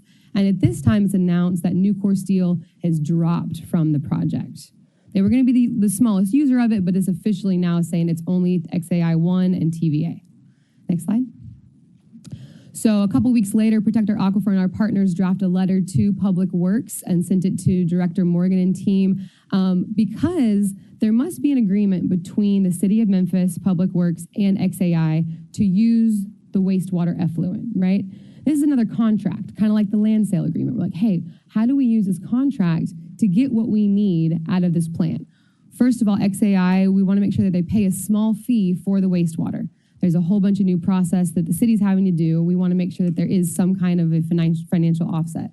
They need to make sure they're preparing for extreme weather so this facility is usable when we're having these super cold snaps or these deep hot moments. Workforce development opportunity. This plant is going to have 15 really well-paying, high-paying operator jobs. The Fred's data center that's proposed, that's also 15 jobs. So we're talking about something where skilled labor from Memphis. How do we make sure those folks get those jobs? And then public education tours. How do we make sure we can go see this facility, learn from it, and have this be STEM education for the water future and engineering we need? And then last but not least, exit planning.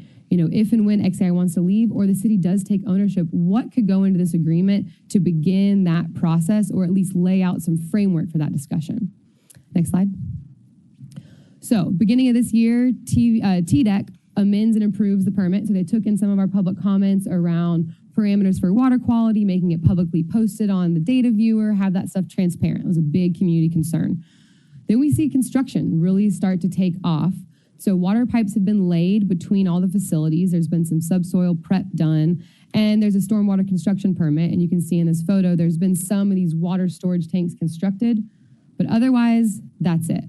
We've been still waiting word from Public Works about that letter that we sent. Like, what can those recommendations do to be used to reduce liability to the city and also get some additional community benefits from it? Next slide. So that brings us to today, April to June. This indefinite pause was actually a whistleblower leak. That was not, formally announced by the company. This was an email that was sent to myself and some reporters that said, y'all need to be asking these questions. So it was really concerning. And then XAI's lead water engineer did end up speaking to the media and he was fired. Elon then tweets the next day, Colossus 2 is prioritized over finishing the water plant, even though this water plant will only service Colossus 1. Colossus 2, 3, and the power plant are all also going to be on the aquifer. The water plant, this water recycling plant, is the only thing that will get Colossus 1 off the aquifer. Anthropic is now paying $1.25 billion per month to XAI, so Claude is now using our aquifer. Google is going to be paying $920 million per month, and so Google will soon be using our aquifer. And then post-IPO launch of SpaceX, yesterday's valuation on the NASDAQ is $2.44 trillion. So there's approximately $100 million left of this facility to be built. So we're talking a 0.004% of their valuation. Next slide. So we've requested a public hearing from Mayor Young and Mayor Harris. That was declined. And we don't expect our mayors to have all of the answers, but what we are asking is for y'all to leverage your power and accountability for this facility. We are great to see that Mayor Young did post today on social media that SpaceX AI is still verbally committed and they want to start construction back potentially in 2027. We're glad to see that, but we want to see this commitment in writing. We need some contractual, legally binding information so the community knows what is and isn't occurring. Next slide. And just to show this slide, we've received some records requests from MLGW about the water use. This is specifically Colossus 1. And you see the water is starting to tick up. This is winter water use of 840 gallons a day, 840,000 gallons a day. So we're assuming this time of the year when it's much hotter, these supercomputers are running, especially with Claude going full blast now, they might be getting closer to the multi-million gallons a day. So again, they're on the aquifer today. There's no trucking in water. They are using water from MLGW. Last slide. Oh, and just to let you know, this is very, very popular. This is a community survey that we did in 2024 across all zip codes of Shelby County, 41 zip codes. 91% respondents ranked water recycling as the #1 need to reduce harm to neighbors. Next slide. So in summary, recycled water protects our drinking water supply. The water reuse facility is highly popular among Memphians. We've got millionaire donors in East Memphis, and we've got wonderful grandmas in Alcee Ball in South Memphis that want this facility built. We need SpaceX at a public hearing to provide a timeline on the facility. And the XAI Public Works Agreement is an opportunity to negotiate benefits of community ownership. And then last but not least, lesson learned. The Chamber administration need to make water stewardship binding requirements, not a verbal promise on the front end. This is something that could have saved us all a lot of headaches over the past 2 years if we had this in place. Thank you very much for your time. Thank you, Chair, if I may. Mr. McGowan, I'll open the floor to you for any comments, and then I have a few questions, I guess. If you have any comments, if Tanera will let us have any comments. Tanera has comments as well. So Doug McGowan, Memphis Light, Gas, and Water, 220 South Main. First, sorry about that. A little allergies kicking up. Let me just provide a little context and history for everybody. The genesis of the recycled water facility was born in the year 2018, 6 years before XAI was imagined. In the room was Mayor Strickland, myself, Robert Connect, Jerry Collins, and Jeff LIHEAP, the CEO of TVA. When we decided that we would endeavor to build a recycled water facility so that TVA could use recycled water to cool its power plant. The city of Memphis, MLGW, and TVA made significant progress on that through about 2019 when the COVID pandemic hit and we lost a little momentum. Further, Memphis Light, Gas, and Water was exploring at that time an IRP considering the possibility of moving to a new electric provider, and TVA was naturally less inclined to engage in a conversation about investing in a recycled water plant at that time. In December 12th of 2022, I took the helm of Memphis Light, Gas, and Water. My first call on my first morning was to Jeff LIHEAP at TVA saying we are going to restart the discussions about building a recycled water plant to provide recycled water for the TVA Allen plant, and he readily agreed. The City of Memphis engineers, MLGW, and TVA engineers joined together for the next year and a half where we developed a model We looked at engineering specifications and came up with the design specifications that would produce water that was sufficient for TVA to use in their plant. We also came up with an estimate of probable cost of $200 million for that facility. At that time, we did not understand where the funding might come from. This was the end of 2023. About 3 months later, XAI approached the city of Memphis and MLGW asking the feasibility of locating their facility here and what utilities might be available. During the very first call, they were offered information about the electric system, about the gas system, and they were offered information about the availability of water that was already available that they could use for their facility. At that time, MLGW had capacity and capability of delivering about 2 million gallons per day from the existing pipe that was in the ground and from our pumping station without adversely affecting any other customers in our system.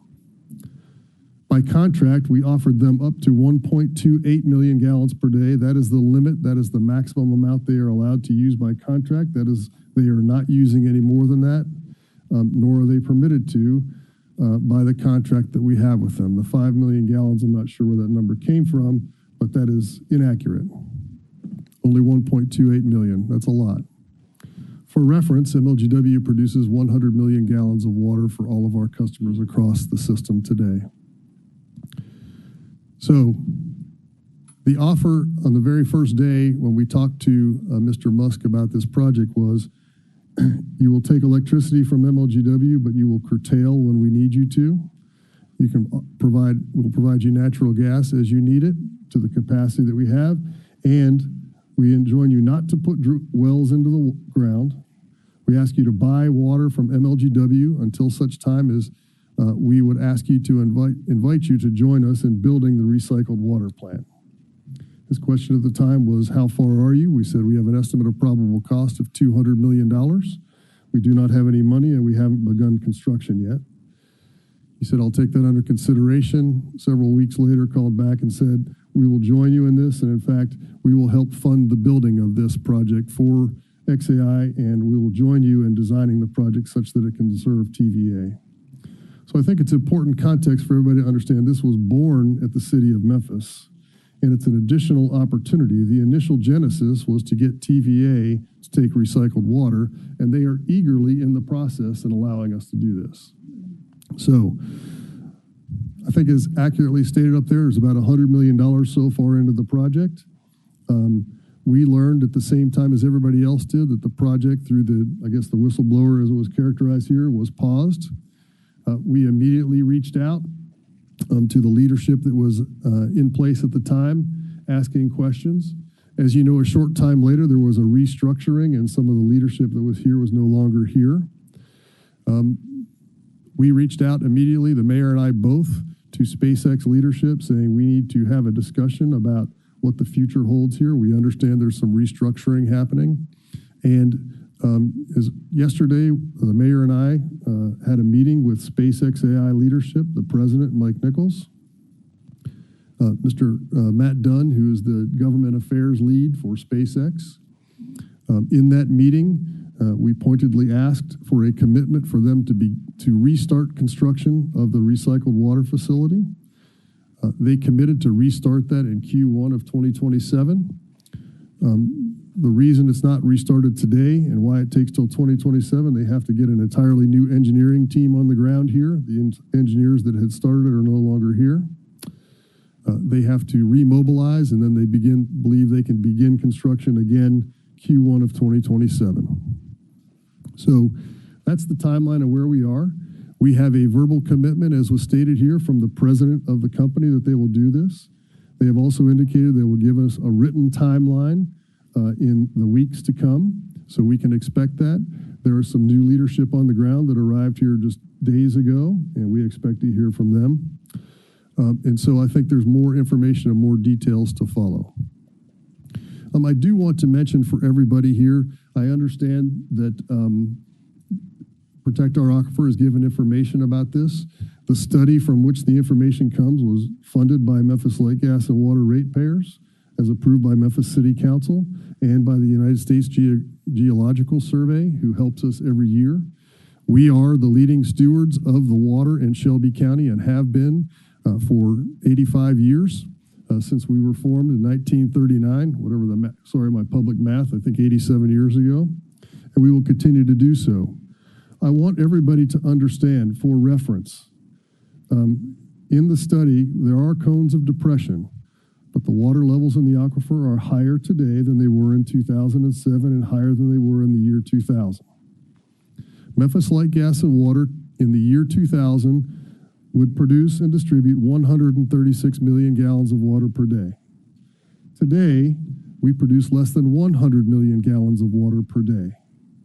We are producing 31.6% less water than we did in the year 2000. The reason for that is because of all of the conservation that our customers are taking on. Low flow shower heads, low flow toilets, better engineering, more high efficiency appliances.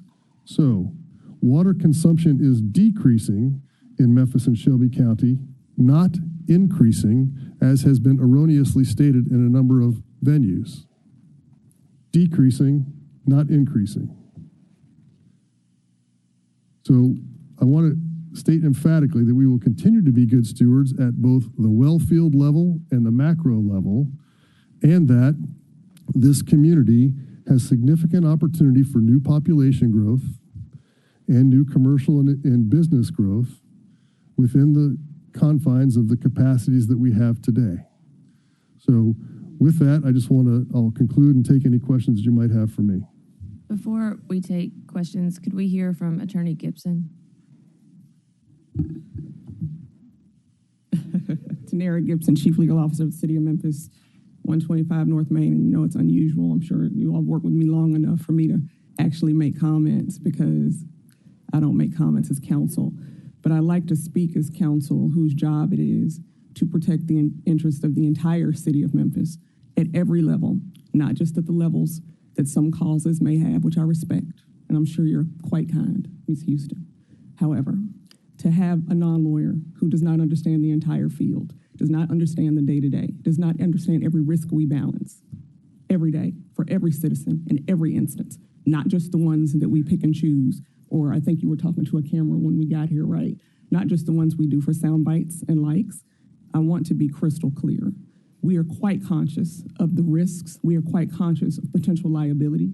I think I heard from Protect Our Aquifers Council, a lawyer I respect greatly because I've been doing this a long time, maybe a month ago, who quite audaciously, on behalf of his client, reached out to advise us of the content of the agreement that we negotiated, as if we're not, I think your term earlier was educated and smart, because that's what you want the council to be, yes? As if they're not already, okay? Come on. All right, so. Bring it back home. Okay.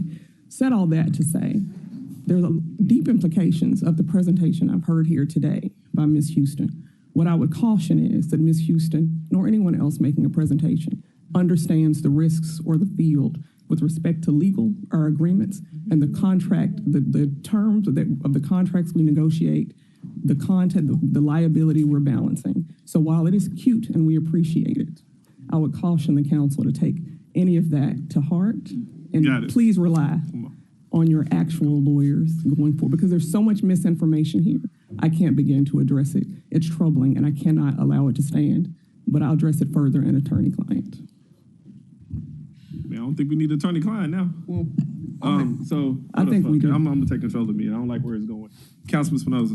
Yeah, so I'll just say thank you for those comments, and I literally wasn't even planning on speaking on this today. I appreciate everybody here. Doug, I appreciate the history lesson too. I was here in 2018, but I think there's a disconnect. You know, there was a year ago when XAI, I think it was the chamber that came and we were voting on something and we just didn't have information. So I think council members, we all have our responsibilities and our role to play, but we're elected by the people. Look, I drive a Tesla. I mean, I'm so excited XAI is here, but we have a job to do, and we get hit with things that we don't know about. And I understand that sometimes there are meetings that we shouldn't be a part of. I get that. But there are little conversations that can happen along the way. And so I say that from a good space, and I appreciate your comments, but we need to be informed of things too. I know, Dr. Warren, you still in the queue, you out. Thank you, Mr. Chair. And I really appreciate this entire presentation, both from Ms. Houston and from our council and from Mr. McGowan. I think our citizens want to know what's going on with this. And, there's a lot of information out there where people are afraid that, XAI is going to renege on things and somehow we're going to be in trouble. Great to know we're using less water. Concern about, the Cesar study is present all the time with us, also with MLGW and Save Our Aquifer. So, getting that information out to the public's important. But, I do know that XAI has had the opportunity to develop these facilities in ways that don't use water and put water back in cleaner than they take it out. And, they haven't chosen to do that because they're in a race against time. Everybody's trying to get the first artificial intelligence to become the exterminator for us, I guess. But, in my mind, I think this information is important for the public. I'm glad to know that. I would like to know, are there binding contracts? Because that's the term that I heard. Are there binding contracts, Madam Attorney? If we have binding contracts that people have signed that say they're going to do this, or is this just a letter of agreement? And is that something that's public knowledge that you can talk about? Thank you. I honestly, respectfully, Councilman Warren, I really don't understand what the premise from Ms. Houston is. Yes, we have contracts governing the land sale, and those contracts have terms, and I'm happy to discuss with the council. As far as the conversation that occurred for the public on that contract for the public, is there in that contract a contract that says we will deliver this facility? It is a commercially reasonable contract that's aligned with standard business practices for a business that receives no incentives from the city of Memphis whatsoever or any other governmental entity. Yes, so I guess that's what those are the questions I can ask you and answer an attorney-client. But I will say that there is nothing abnormal about the agreement, and it's the same agreement as if you were buying a house.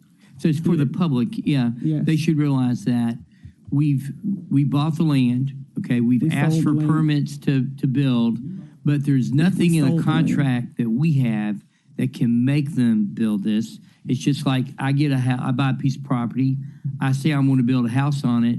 Yes. There's nothing, I get the permit to build a house, but that's all we can do as a city. You got that permit. If you don't build the house, we can't make you build the house, right? We cannot. However, we do have controls in place. We do have protections in place if the facility is not built or if it ceases to be used. What are those protections? Can you tell the community? We can claw the land back, and then we'll negotiate what happens with any improvements. However, the implication of clawing the land back with improvements is something that has to be discussed at a higher level, because it's quite easy to say what we would do if there's a half-built facility, but what would we do? Because we don't think about the funding or the financing or all the things that kind of come into play in that instance.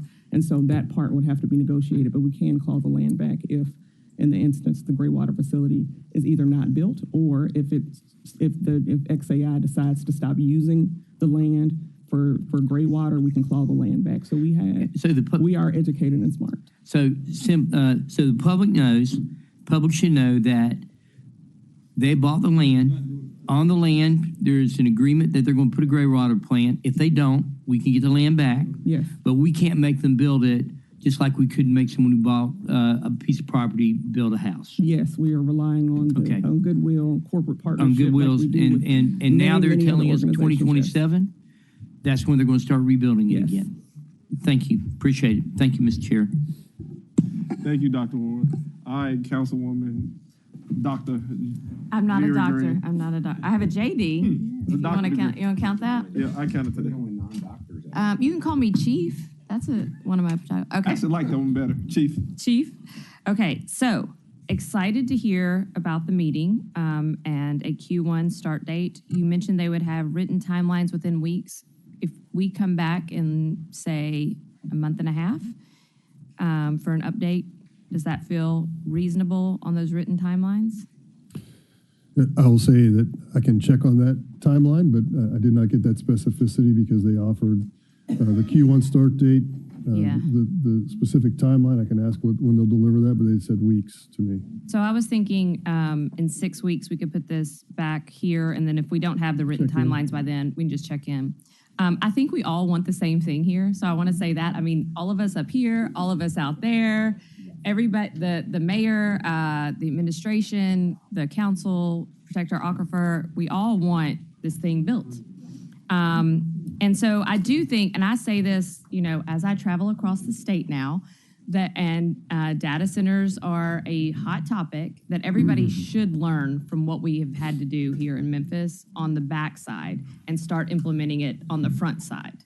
And I think contracts is one of those great things, and what Councilwoman White was able to implement is just one example, and we should continue that example. And I know I've known Attorney Gibson for decades. We won't say how long. Our 30-year high school anniversary might be coming up this year. I know that she will continue to fight to put the restrictions in that she can. I had one idea, and I wanted to talk to you guys, to the council, to the public, to protect our aquifer today, to try to incentivize, and again, this is something that maybe other jurisdictions can look at too, but Mr. McGowan, tell me, let's start here. Tell me about the difference in a residential rate and the corporate rate that XAI is getting. So there, for gas, electric, and water, there are different classes and rates. There are residential, commercial, and industrial. For their electric rates, they're on an industrial rate. TVA and all other bulk electric providers are probably going to move. They've also issued an indication that they will move to a data center rate because their demand is spiky. So they have what we call low load factor. So they'll be getting that rate. We're examining the same kind of rate for water. We have a residential, commercial, and industrial rate for water. And I want to be clear that residential rates are level at $2.34 per unit. Commercial rates and industrial rates are $3.50 per unit for the first 174,000 gallons that are used, and then they're called declining rate as you use more, the volume rate.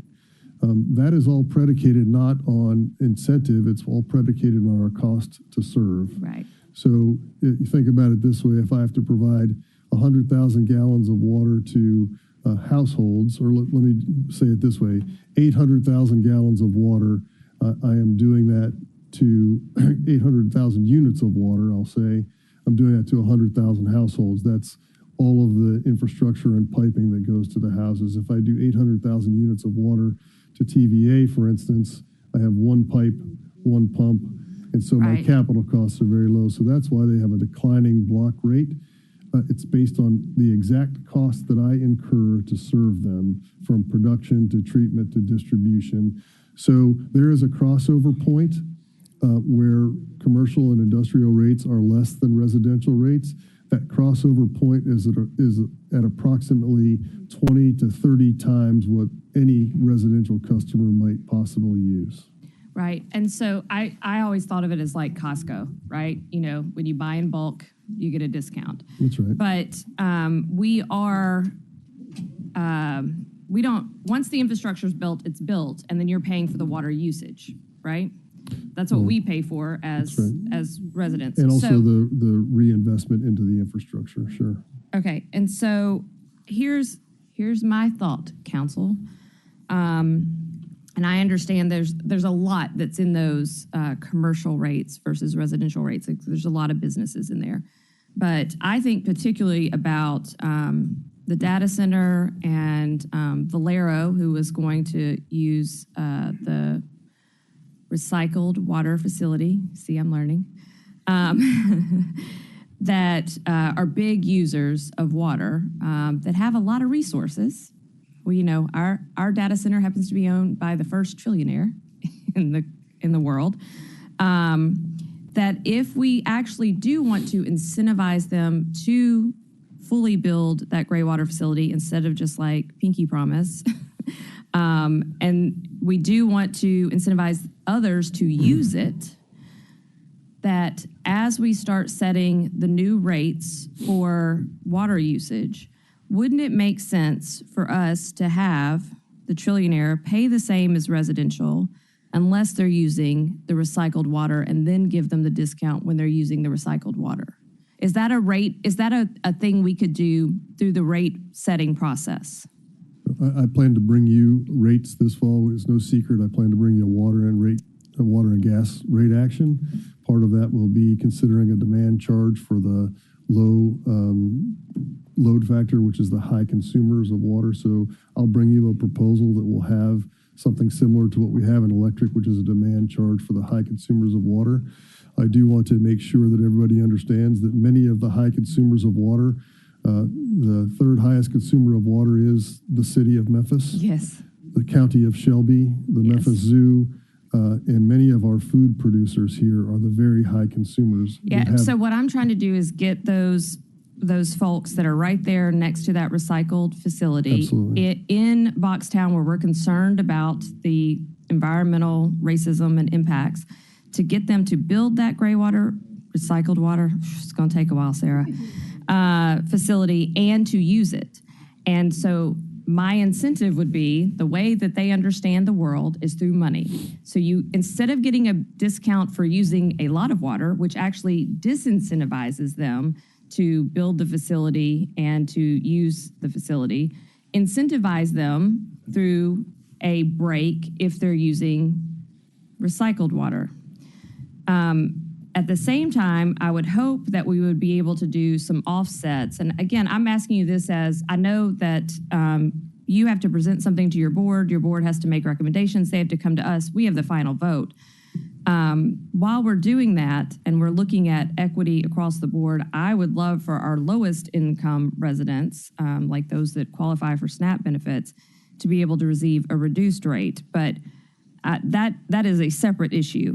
I'm just trying to get big data, big oil. I don't know that we can hold TVA to this because that's a whole other governmental agency. And as you mentioned, the city of Memphis and Shelby County. But I would love to see as many people use that recycled water facility as possible. And I would like that to be the incentive for water usage instead of just you're using a lot of it. So I'm floating that out there today. I don't have that. I know you're going to be presenting what you need. I also think it's a way for us, as you mentioned, we're seeing less money come in on those water fees. And so maybe it's a way for us to recapture some of that money. And it's good. Good job, everybody, using your low flow toilet and your shower head that uses less. But maybe this is a way for us to have the people who have the money help pay for the water that is so precious here if we want to protect it. So I'm just saying that today. It's part of the reason I wanted to have this presentation, to see where we are and to see how we can actually incentivize the building of it. So I just say that, Mr. McGowan, and you let me know how I can work with you on it. Sure. We'll factor all that in, bring you something, just so you know, the estimate for us if they build the 13 million gallon facility today is that MLGW will receive about $2.5 million less per year in water revenue. So that's the scale that you're talking about of the loss of revenue for us by that. I guess my question then would be, if we're setting the rate, so what's the rate after they reach the threshold? I'll have to give it, I'll send you the rate chart. It's publicly available for everybody because it's scaled from $3.51 all the way down to $1 and some change at the very highest levels. And so, but believe me, we have been working on this prior to XAI arriving. We've been working on the water rates for a number of years. So we'll bring you a very complete presentation. Part of my job is to give you an education about these things before I come to you talking about that. The principal takeaway I want you to have today for both this and I think it goes to our sewers is that 31.6% less consumption, but 10,000 more customers using our water. Right. So we have more people using, but 31% less. So when you have a fixed infrastructure and you have less sales, you only have one other lever to pull. And so I guess my suggestion is when we pull that lever, that the people who can afford to pay for the rate, including Mr. Musk, be on the hook for it more than the residential people. We'll certainly factor all that in and bring you a comprehensive package. Thank you, Mr. McGowan. I know you will. Thank you, Chair. I have nothing further. Thank you, Chief Green. Dr. Chief Green. Councilman Carlisle, the floor is yours, and Councilman Walker. Thank you, Chairman. All right, I'm sorry, I'm catching up late. I know there's a lot of nuance to this, but a lot of it seems to be use and then money. Like, this thing is happening. I call it Dr. Warren's exterminator comment. I don't know if that'll rival my what has become insatiable proclivity for pickleball.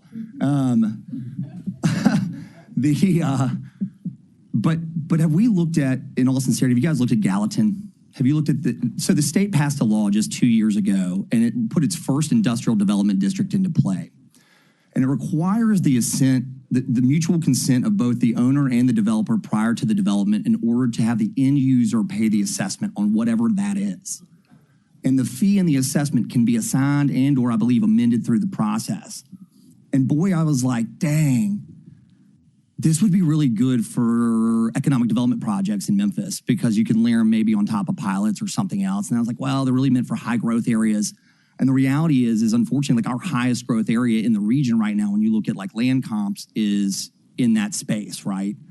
And so I guess to you, Chief McGowan, and to the city, I don't know if that is an opportunity for us to, I wouldn't call it an in-round per se, but it really is. I mean, it's a use fee by design. And so I think with real research and coming to the table with your partner, there might be a reasonable, you have the water use fee that is for everybody.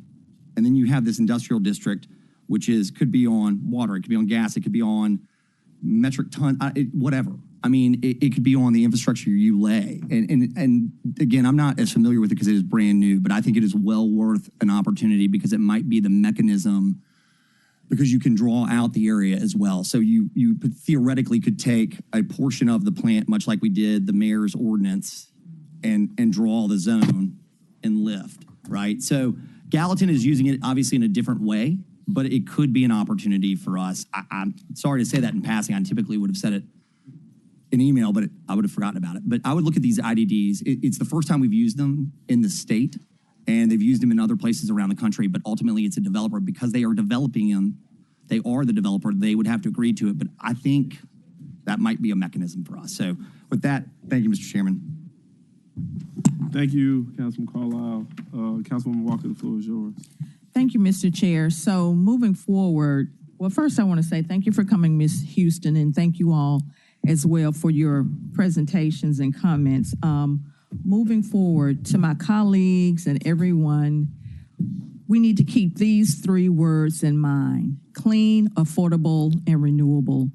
And Councilman Warren mentioned something a few minutes ago about other options, and there are other options. But if you don't know, and you don't know that you don't know, and I'm not suggesting anyone doesn't know, but for those who don't know, there are other options: clean, affordable, and renewable. That is what's gonna be our saving grace in the future as we move through this period and dealing with green and clean and sustainability, and as we deal with these extreme weather events. Once again, congratulations, President McGowan, on the battery storage, and I know that solar will be a reality at some point, but we have to remember clean, affordable, and renewable. Thank you, and I yield the floor. Is any other council member in the queue? All right, appears all hearts. You want to speak? Yes, please. Go ahead. Thank you so much.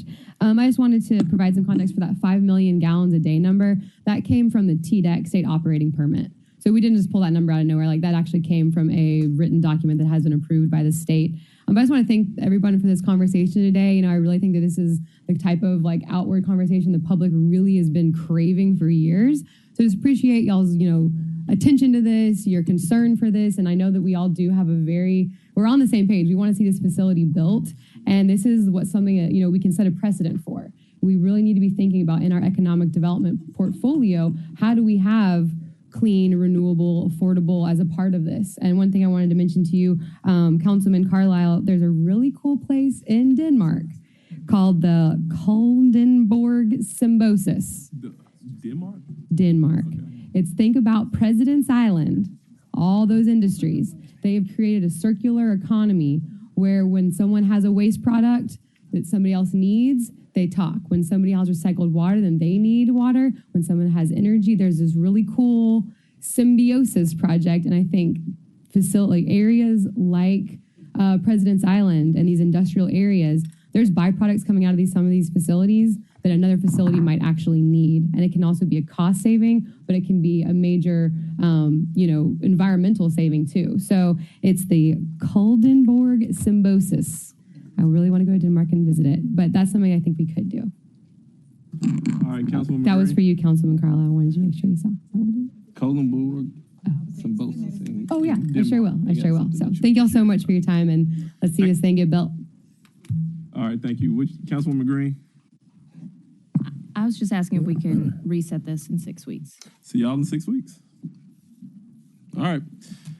Appears our hearts and minds are clear. With that, this committee is adjourned. All right.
Thank you. Councilwoman Green. Present. Councilman Spinoza. Here. Councilwoman Walker. Present. Chair Swearingen Washington. Present. Councilman Ford Sr. Councilwoman Cooper Sutton. Present. Councilman Dr. Green.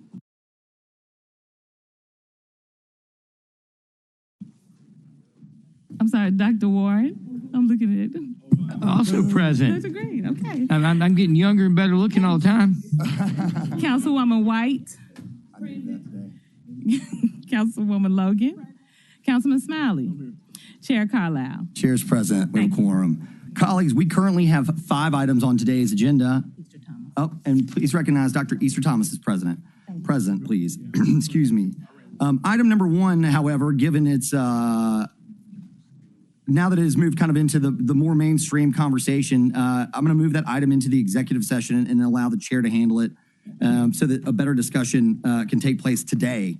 I have no doubt that it'll probably move through, but we're going to move it on because we're also 30 minutes behind right now. And so item 1 goes to executive, and the chair's graciously agreed to have it in her committee.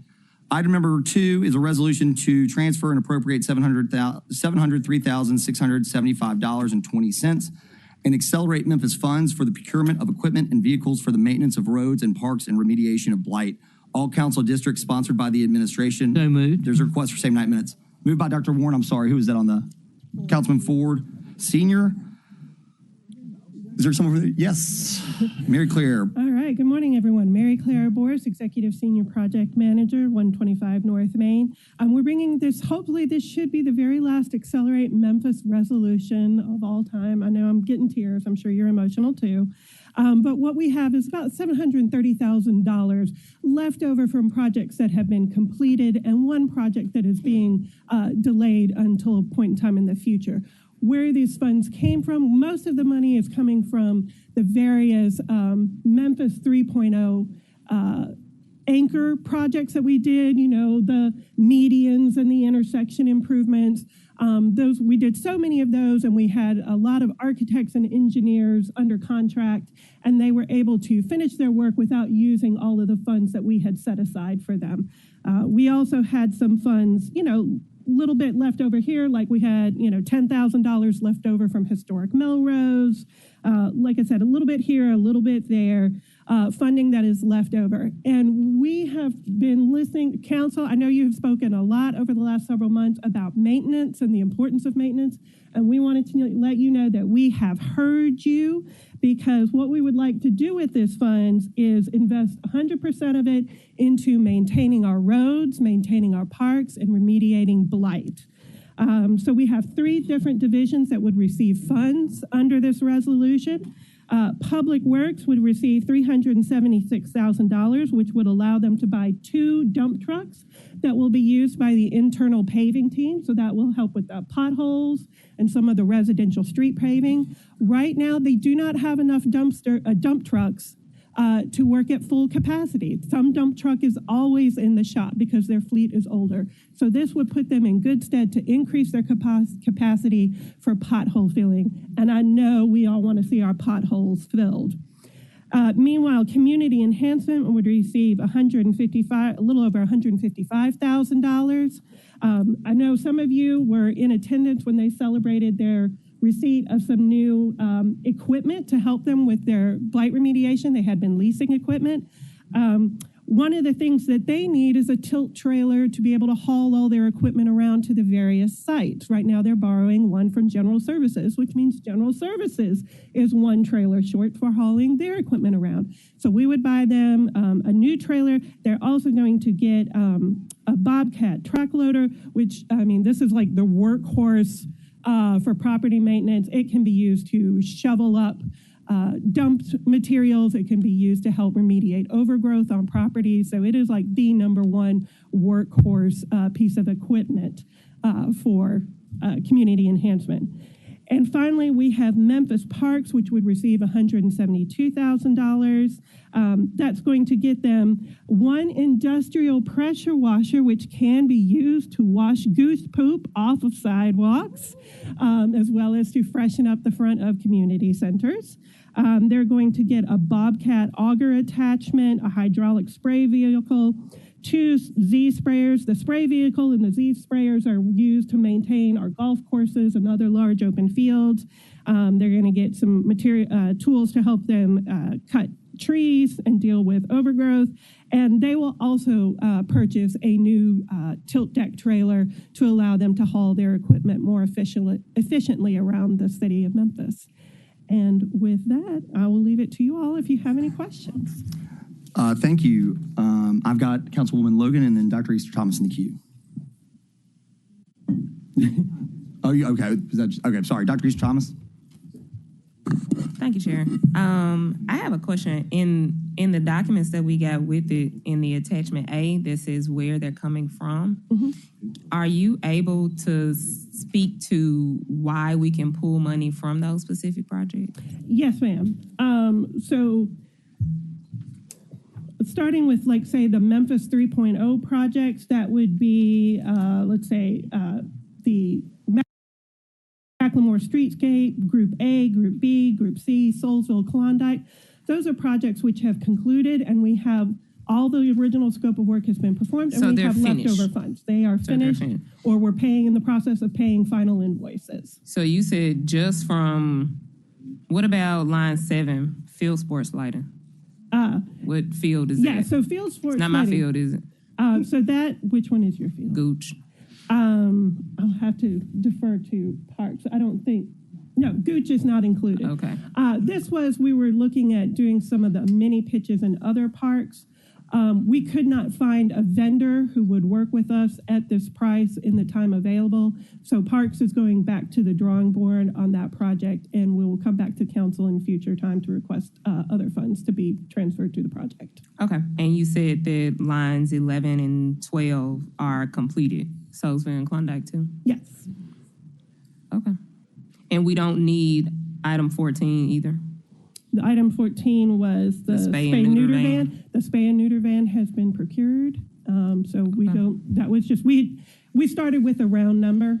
You know, a lot of these projects you start with, say, 5, 6, Councilwoman Green and her round numbers. We start with, say, 600,000, and then the cost of something is 557, and you wind up with some leftover. Okay. I just want to make sure, because sometimes projects get siphoned from. So I was just asking. Okay. That is not the Thank case. you. Thank you, And Chair. we're asking for same night minutes because I've spoken with the vendors, and if we are able to get everything approved today and place the orders first thing in the morning, all the vendors have promised that all equipment will be here no later than August 14th, which gives us a chance to pay the invoices before the funds go poof on August 30th. Thank you, Dr. Easter Thomas. Councilwoman Logan? Thank you, Chair.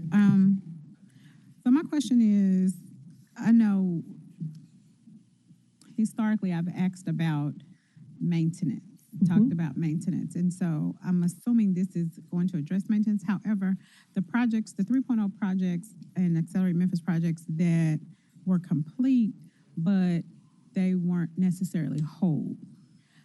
Weren't necessarily what? Whole. Okay.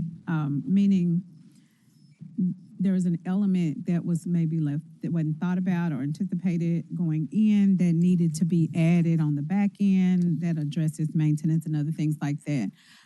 From wayfinding signs to restrooms to maintenance to irrigation systems to all of those types of things. How will this address those things? Well, this resolution will not address those things. However, Deputy Chief Hodge and I, we're in the process of doing a thorough review of all the Accelerate projects. Number one, so that we can produce a final report to tell all of you exactly where all the money went, break down things like for example, there's projects that are listed in Oracle as Group C, and you don't know which intersections, that apply to. So number one, we want to do a comprehensive group report on the program. Number two, we want to look at things like, say, when we put in, say, intersection improvements, how are they holding up? Some of them, we've never built so many medians and protected curb crossings for bicycles in such a short period of time. So this has been a great opportunity for us to look at how everything's holding up, to talk with Public Works, who's taken over the maintenance of those assets, and really review what plants are living well, what method of setting the pavers worked best, which, if we had reflectors, which epoxy worked the best in keeping the reflectors from popping off and skittering across the street. So we're doing a full comprehensive report, and the last thing that we'll be looking at is there anything that was value engineered out or otherwise didn't make the final cut? Why was it? Maybe there was a determination made that something wasn't needed, but we want to have it in the record as part of this final report. If there was something that we didn't do, why didn't we do it? And does it need to be addressed going forward in the future? So again, this will be comprehensive for every single Accelerate Memphis project. So if we spend this money now that was assigned to those projects, and we don't have any money later once you do this comprehensive assessment, and then you're going to have the funds to actually do those things. So how would you handle, you going to handle that? Okay, then? so keep in mind that this money evaporates on August 30th. We can no longer use it for project spending. So any kind of comprehensive review and report, and then any design and planning that would occur, that would take longer than the 60, 90 days that we have remaining with these funds. And I know previously there have been resolutions to swap out money. So if some is time sensitive, you'll find it over here and swap it out so that you could spend this money now and have that money later. So I don't see that as being necessarily an issue. What I am concerned about is not having this money that could be used for that. I don't think we can know the things that you're talking about in time to apply these funds. So I would rather, we made a determination that it would be preferable to go ahead and buy equipment to maintain the assets that have built, conduct the comprehensive study, and then have a comprehensive plan to address any items that might still need to be addressed coming out of Accelerate Memphis for the long term. So one of the problems has been not having the staff to be able to do those things. Like some of the projects, say Southwest Twin, the Raleigh Town Center, Civic Center needs a groundskeeper. We need, someone that's dedicated to that spot. You'll have people calling, looking up the number for the Raleigh Town Center or the Southwest Twins. And I've mentioned these along the way. So I hear you saying, let's go ahead and buy these things so we can start using them. But do we have the staffing to use them? Do we know how we're going to use it as well? Because I don't want to buy it and then you don't have people to be able to use it. Sure. So in the case of Public Works, they have staff that is sometimes idled or doubled up because their dump trucks are not working. So this actually maximizes their staff capacity. Similarly with community enhancement, they've been using rented and borrowed equipment. So this is giving their own. So they do have the staff for it. And as well as parts. Again, we're replacing worn out equipment or adding new equipment to enhance their maintenance efforts. Okay, I hear you. I'm just wanting to make certain that we're not just throwing something out here. I tell you, the division staff are so excited to get this equipment. It's not going to grow any cobwebs sitting somewhere. Thank you. I'll give back to you. Thank you. Councilwoman Cooper Sutton. Thank you, Chair. Thank you for bringing the presentation that you just mentioned. But sitting on this council and hearing what Councilwoman Logan just said, we come with all these type of projects, but we don't have a maintenance plan to keep the presentation and to make sure that we do what we're supposed to do to make our city look presentable. Still dealing with, I don't even know the proper name of it. It's with engineering. They went and put all this, looks like wildlife, forest stuff. What is it? Yeah, okay. My colleague said horsehair, Councilwoman Walker. It is embarrassing that when you ride around the city and you see these things and you are excited and we take the taxpayers' dollars and we put all of this money into it without a plan of keeping it up and presentable. It is embarrassing, totally unprofessional that we come with all these amazing projects with no maintenance plan of the upkeep. Councilwoman Logan brought a picture, some photos in maybe a couple months ago out there that's happening, I think, in Fraser. The water and, yeah. It's Riley Civic Center. As beautiful as it was when we started, the upkeep is the issue. We cannot keep fueling dollars into projects and we don't have a maintenance plan. I keep hearing we don't have the bodies, the people to do the work. I was going to hijack your presentation, but I'm gonna be nice today. I won't hijack it with some pictures. Because I am seeing and dealing with from my constituents the same issue again.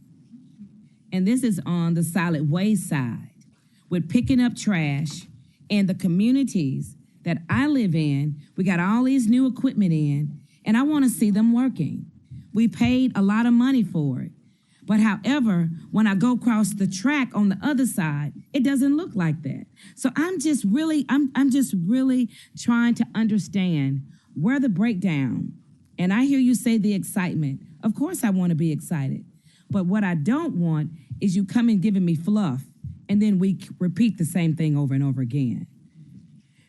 I need to understand what is the plan, what is the protocol, what is the processes that are in place that we can keep this city in a presentable and the presentation. When I'm talking to, and I'm because you're here because you represent the administration. When I'm talking to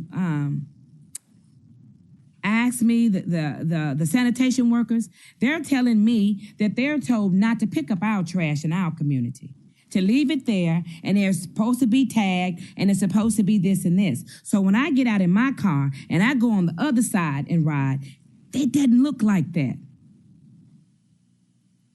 So I'm trying to understand who's lying to me and why is my district that I serve still looking in such a horrible state. These are beautiful houses in Whitehaven where I'm riding through the community, where they ask me, Councilwoman, when they see me in Kroger's and the grocery stores, this is my address. Can you come and see what's still over here?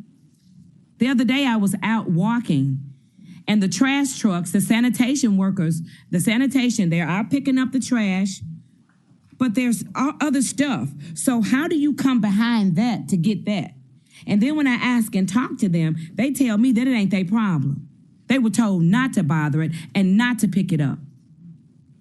Whitehaven has some beautiful houses, beautiful homes. But I need to understand what is going on and what is happening. Why is Super District 8-3 being neglected as far as maintenance, the things that should be done that is happening all over the other cities, but is not happening in the communities? When I see 70 and 80-year-old people that have been in this city and we're on the backs of them and their tax dollars, and they just want their trash picked up. They want to walk out their homes and look out their yards. They just want to see beautiful, just the beauty of it, but they can't. So I don't know. And I'm not finna pretend anymore and play. We sit up here and you all elect us to do certain things, and they elect me to do a certain thing, and I'm not holding back anymore because I'm tired. I'm just as tired as they are. Our tax dollars do not work for us. In the Super District 8, they're not working for us. So I need to understand. Tell the people, help me understand. Help me understand. Help me understand what is happening and why are we being neglected, and why are the sanitation workers telling me that they are being told by you all, don't worry about that mess over there. We'll get to it when we get to it. And the trucks, we paid for the trucks. We paid for the garbage to be picked up. I shouldn't have to be calling. I'm tired. I'm tired of the lies. I'm tired of the misappropriation of the funding. We deserve better in Super District 8, 3, and 2, and 1. I cannot deal with it anymore. I ain't protecting nobody but the people that elected me that I serve. And that's what they asked me to do. I don't want to hear no excuses. This is truth day to day. We got a budget that we got to approve. I'm getting text messages from Frazier community. They didn't see themselves in the budget and the proposal. No type of investment, no type of economic growth. Our school systems is shot. Nobody is moving here to Memphis right now because people, families want to come to a city where they can send their children to an education system where they can be educated and be productive citizens. We don't have that here in Memphis.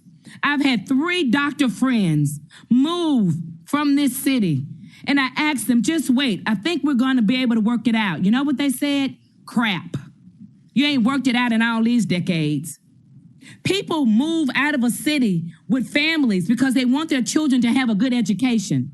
They're going right across the street to Bartlett, Cordova, Collierville, and Germantown. And they have an excellent schools. So why can't we have the same thing and provide the same thing? What's really happening? What has happened? I've been here for almost 30 years and no economic growth from one administration to the next. Lies, lies, lies, lies, and lies, and more lies. And I don't even know what to tell the people that I serve anymore. I yield. Thank you, Councilwoman. Thank you. I've got Councilwoman Walker in the queue. Thank you, Mr. Chair. Councilwoman Cooper Sutton, we discussed this trash pickup in the spring of 24 when we first got here. And there were people, staff, solid waste staff members, shared things with the disparity in the pickup, especially with the bulk waste from one part of the city to the next. And I'll just end with this. Whoever needs to hear this, the horsehair on Feronia between Rains and Findlay, and the horsehair on Elvis Presley between Findlay and Feronia, and finally, the horsehair on Shelby Drive in front of Southland Mall, it needs to be groomed or manicured. Thank you, and I yield the floor. Thank you, ma'am. Colleagues, I have a motion on the floor to approve item number 2 with positive recommendation with same 9 minutes. All those in favor of sending this down signify by saying aye. Aye. Any opposed, same rights and privileges. Seeing none, this goes down with a positive recommendation, same 9 minutes. I'm going to move to item number 3, a resolution to allocate and appropriate $5,000 in fiscal year 26 Memphis City Council Community Grant Program funds to Reach Memphis, all council districts, sponsored by Councilman Canale. There is a request for same 9 minutes. The motion, is there a motion to move to adopt? Moved by the chairwoman, seconded by Councilman Warren. Colleagues, any questions, comments? Seeing none, I'm going to send this down with acclamation. No objection. All right.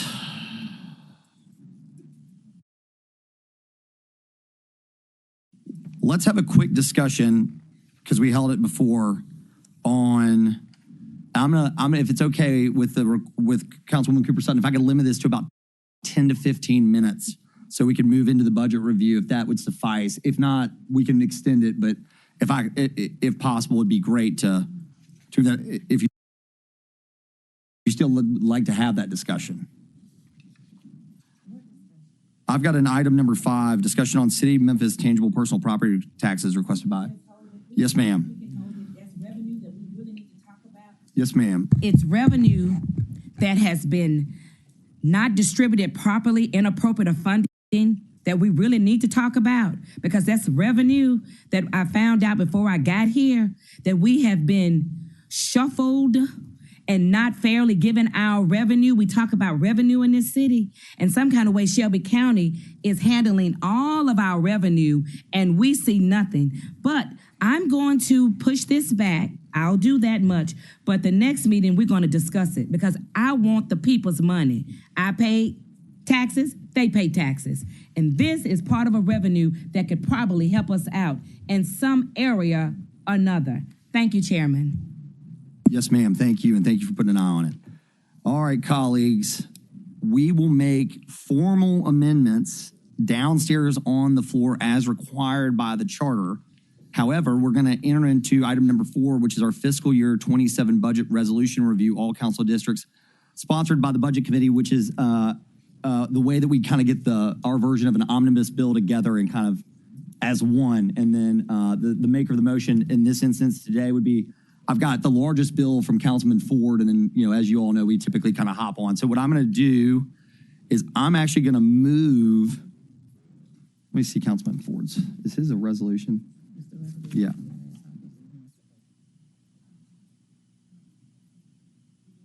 So it's, hang tight. I need to think through this really quickly. So these are already on the floor. Not all. Well, no, we're going to put them in. That's two for the floor. Yeah. Hold on. Well, I'm talking about what is actually on the floor on the actual agenda. And this is already down with the ordinance. Is that correct? Do we already have this downstairs with the ordinance? So this would be the amended version that will go, yeah? Okay. So we don't have to move it to the floor. I just want to make sure I sent it down the right way. But what I would like to do is basically we're gonna form our version of the budget hearing. We'll make amendments to this document in the formal way. So I guess what I'll do is we'll just open it up and make amendments to what I have and we'll work off is I've got a master document that was sent this morning by Councilman Ford that incorporates what I believe is the majority of the discussion that has occurred. And I believe my understanding is there seems to be large consensus around. So if there is no objection, I'd like to work off of that document. And I know that members have amendments to that document. Does anybody have an issue with going about it that way? All right, cool. Okay, I've got Councilman Warren in the queue. And again, just colleagues, we are going to go off of, and I think the easiest thing, and I may be wrong here, I'm going to see what Councilman Warren does, is to hit Exhibit A on Councilman Ford's amended document. And I think it might be the best way to track it, and it might be the grid, but we're going to see here. Councilman Warren, please, sir, the floor is yours. Yes, thank you, Mr. Chair. I have 2 amendments to go onto Councilman Ford's omnibus bill, and then I have some comments about where we are in general. The first amendment is submitted is whereas the Budget Committee's held meetings and recommended operating improvements to the budget. I have reductions to the budget in the amount of $5,263,345 that I have appropriate that is in the document in front of you. And I'm recommending that we put that $5,263,345 into the Group Violence Intervention Program directly to fund salaries and operating expenses, primarily of Block 901 and Peace 901, to make sure we keep our Group Violence Interventions program going. My second resolution is here, and it is to appropriate $115,000 extra for operating budgets for the Overton Park Conservancy. Those are my 2 motions, Mr. Chair. And then I have the general discussion.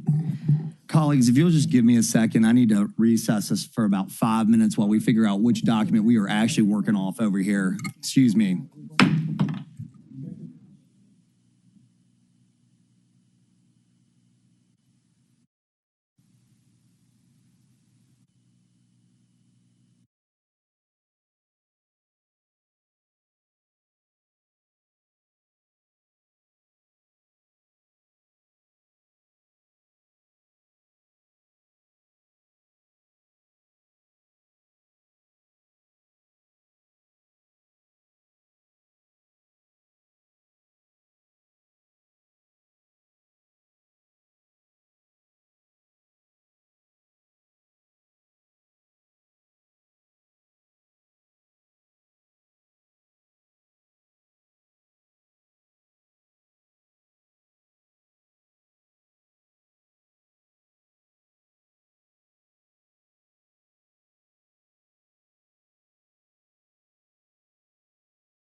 Okay. They just want to make sure that this is what you just. I used to, back in the day, you used to be able to run your doc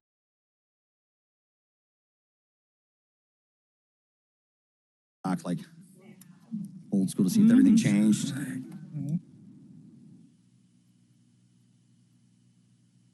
All right.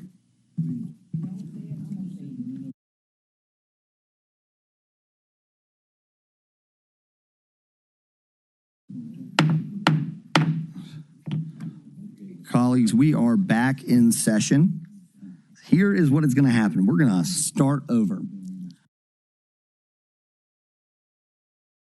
I have a resolution to amend the fiscal year 2027 proposed operating budget and capital improvement program budget, sponsored by Councilman Edmund Ford Sr. There is a request for same night minutes. Do you have a motion? Second. Moved by Councilman Ford, seconded by Councilman Warren.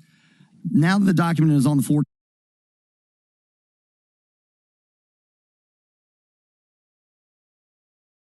Councilman Warren, would you please make your amendment again? Oh, wait, I want to stipulate one housekeeping line item. If you will go to page number 2, after discussion between the administration and Councilwoman Logan, if you'll go all the way down about three quarters of the way, all the way down Oxford. More in there. Funding for the hospitality hub north in the amount of $750,000 shall be amended to $1 million. And funding improvements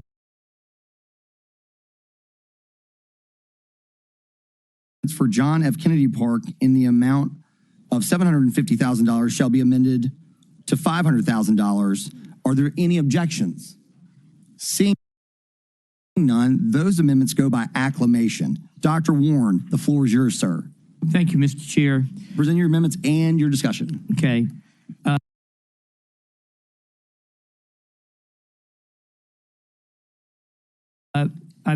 The amendments that I have are two. One is to amend the operating budget to directly fund the group violence intervention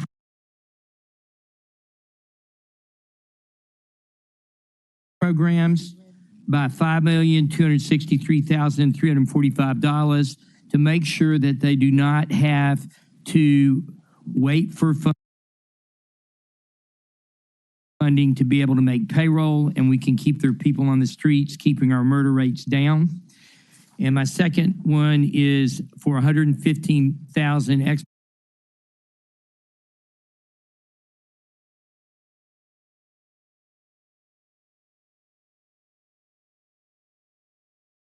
in operating funding for the Overton Park Conservancy to help them as they are continuing to improve Overton Park. And I need a second for that. Moved by, so again, Dr. Warren, I see, okay. So Dr. Warren, let's take your first one. So let's take the,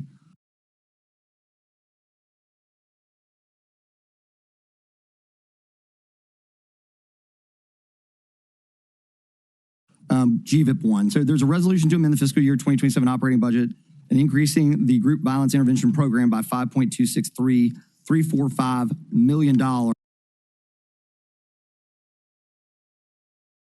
Presented by Councilman Warren and moved by him, seconded by Councilman Smiley. Colleagues. Now, let me go ahead and discuss this. Yes, sir.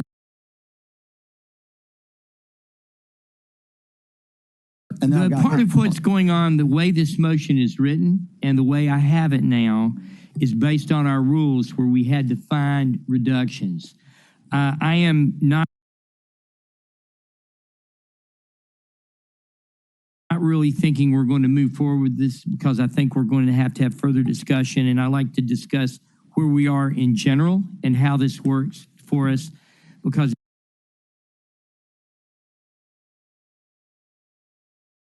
it's the way to get it on the floor.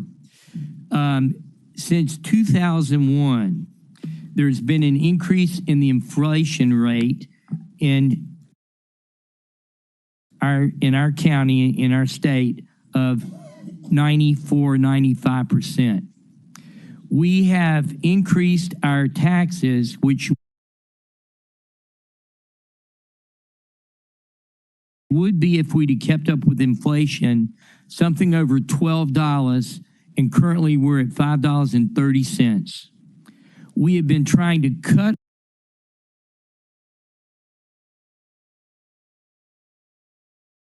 our way to prosperity, and we have things that we need to fund. We need to fund these guys. They're supposedly in the budget to a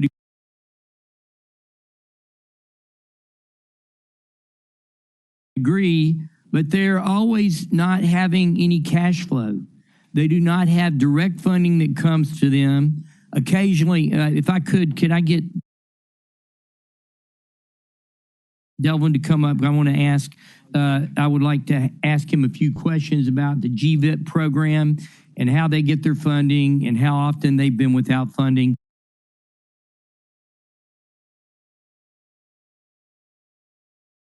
And I think the same can be said for Peace 901, and they're not here.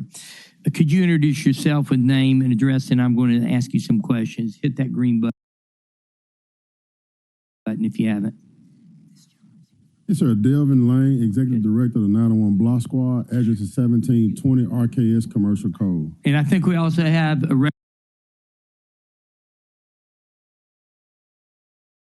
representative from Peace 901. Please sit down next to our representative and give me your name and number.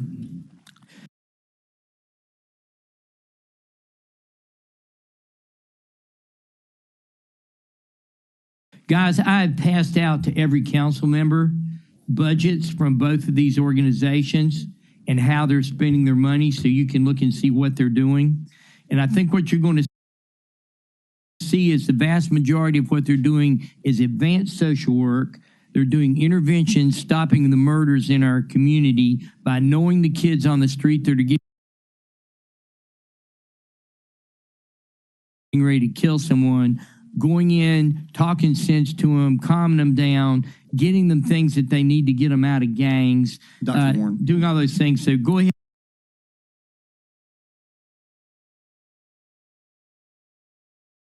and tell us about your payroll. Hang tight. Okay, listen, I would like the same consideration if possible. What you get my colleagues? What consideration, Dr. Warren?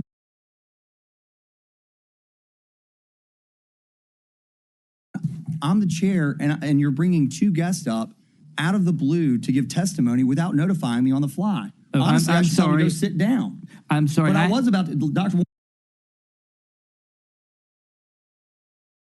I'm speaking and you've asked, so I'm going to respond. However, because they are here and have been sitting here all morning, I'm going to allow them some latitude to answer a few questions. However, given that it's 12:04 and we have a ton of work and they've had all budget season for this, on the day that we're supposed to pass the budget, we need to move on.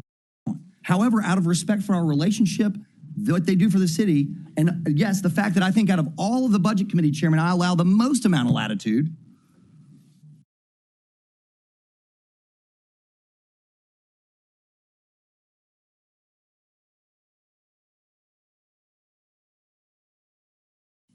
I'll let them speak for a minute, but when I say it's time, it's time.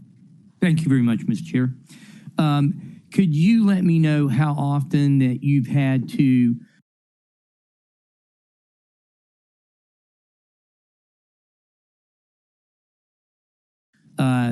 delay payroll because of lack of funds in the last year? Yes, sir. I'll speak to it. So right now we get funded through VSIP. VSIP does a great job. We also get a more positive funding from another source, but it's all reimbursable. And once we get, a few weeks behind on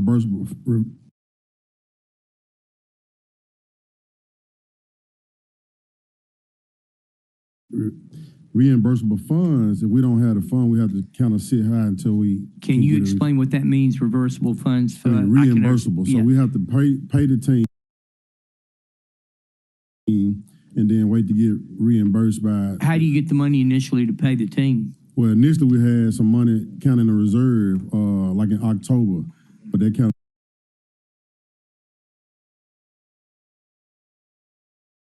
of they ran out real fast. So your expenses are more than your reserves, and you end up running out of money, and you can't pay your payroll. Yes, Is that sir. correct? Yes, sir, absolutely. Has that happened to you, sir? Name and address for the record. My name is Chris Liggins. I'm the Chief Operating Officer for Hill, Memphis, also known as Hill 901. That is pretty accurate. The VSEP fund is a reimbursable base grant contract, but the issue was that we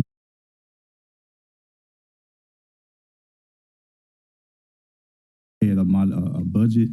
We never be able to operate on the level of the budget because there was no, I would say there was no advance done. So although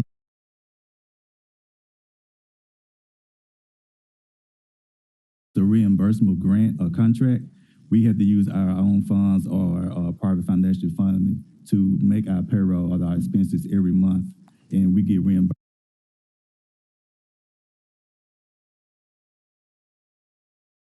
But we never been in a position to operate according to the budget. That was So have you ever had VSIP be late on reimbursing you, so therefore you have a cash flow problem? So or what you get it happened- on time every time? I can speak to this. Our initial contract started in November 2024. We didn't receive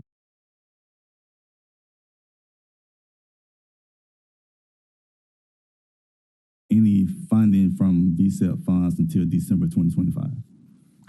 Okay, so colleagues, I think that's the key point is, although there is a mechanism that's in place doing this, it is not working, and that is why I have this proposal forward. But, Mr. Chair, what I would like to talk about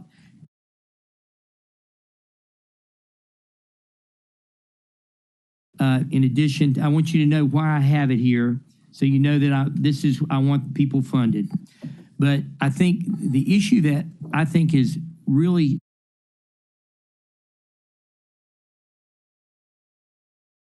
significant is what I sent you guys text messages on last night after Googling. Dr. Warren, hold on. Let's stay germane to the amendment. I'll come back to you for that in just a second. Okay, but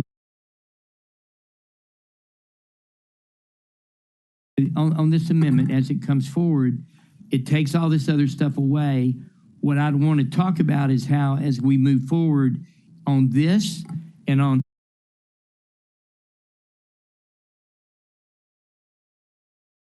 all the other things that have been cut by the mayor's staff by calling everyone over the weekend and getting us to come down on each one of our projects, I think that we've not been funding our city appropriately, and we haven't done it for 25 years.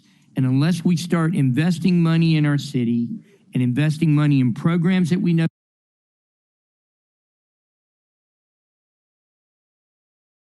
we need and in facilities that we know that we need, we're continuing to work out of poverty and not out of the abundance that we have in our city where we can move forward. Property taxes are the only taxes that are not retrograde or regressive if you're a poor population.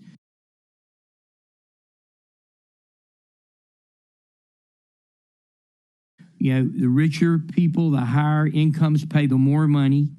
And the issue that we've got is taxes that we're levying right now are fees that are going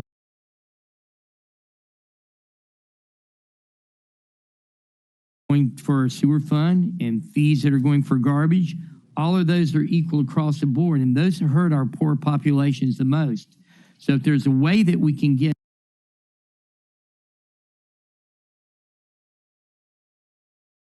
money that will allow us to provide the services that we need, I think we should consider it. So I put this in as a motion, but I do not expect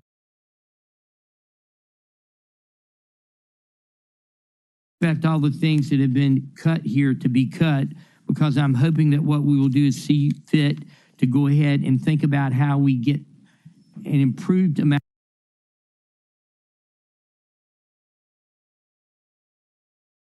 of income coming in. We need to get our unassigned fund balance back to where our bond rating is good so we can float bonds and actually pay for our fiscal needs as far as facilities in a way that is appropriate. And we need to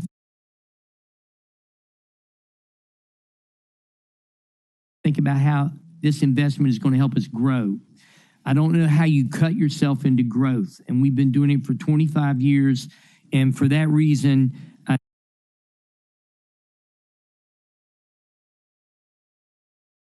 just like to throw this into everything we've got. I've looked at all the things that if everyone has already mentioned, to where if we did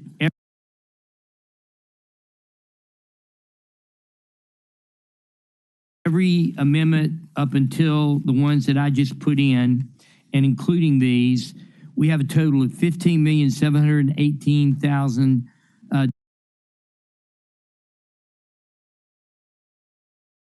$718,400 that would be additional to what our current budget is. Out of that, something like $7,950,000 would be CIP projects, and out of the operating budget would be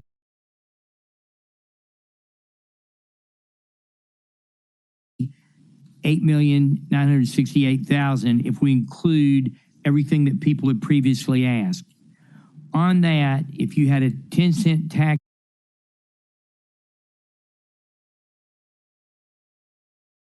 increase, that would cover this, and it would allow us to put something like $10 million back into our assigned fund balance. So as we move forward,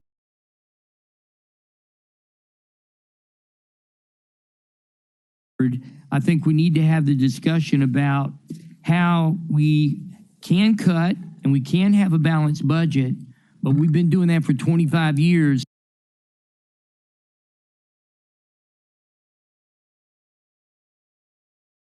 And we're sitting here and we don't have enough money to pay people that are keeping our streets safe, and they have to, intermittently not pay their people and wait until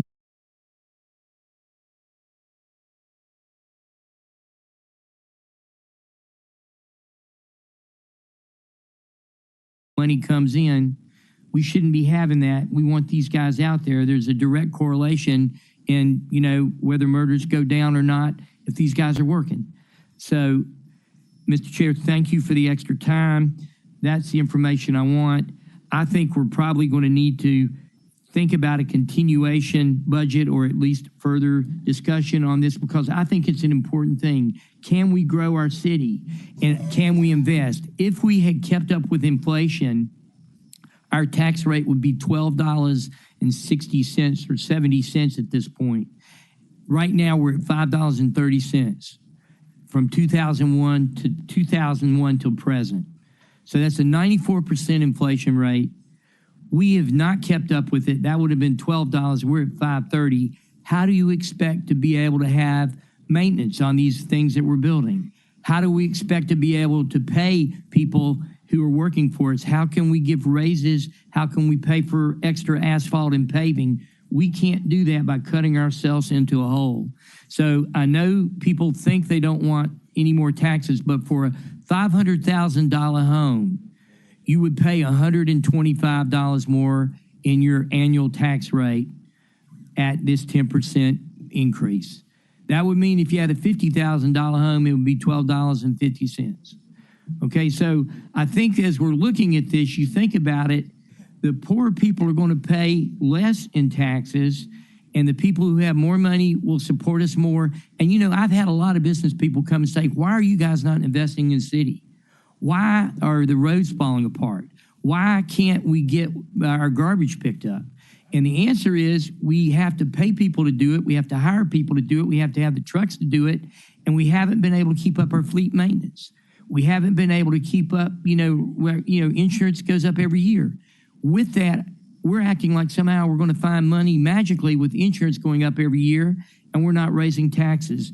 to even meet inflation. So, Mr. Chair, thank you very much, and I would like your direction on where to go from here. All right, thank you, Dr. Warren. Colleagues, we have a resolution to amend the fiscal year 2027 operating budget before the body. Dr. Warren, am I to understand, are you making a second motion to amend the tax rate? If so, I think you would need to do that from the floor because that's not down here. I was discussing a motion that I think needs to be discussed and had, and I did not make that motion. I just wanted to clarify that. Thank you, Dr. Warren. So, colleagues, again, before the body right now, I'm sorry, excuse me. Let me go. I apologize. Councilwoman Walker's back. Councilwoman Walker, the floor is yours, ma'am. Thank you. So I had a question for both of your organizations. Do you all provide insurance to your staff? Is this just for salaries only? Do you all provide any? Yeah, we do. We pay half and they pay the other half. And who are you with? 901 Block Squad. I mean the insurance. Blue Cross Blue Shield. Same for you. We don't currently offer insurance at the time for our employees, but it was part of the budget. But we never been able to operate according to the budget at this time. So let me say this. Insurance, it's important. So it should be a part of your budget. You see what I'm saying? You should go, that shouldn't be something that's negotiable. This is 2026. And we just don't, if at all possible, we don't have businesses where we cannot provide the staff with insurance. And so I'll double back and we can explore that or something. Thank you. I yield the floor. Yes, ma'am. Thank you. All right, colleagues.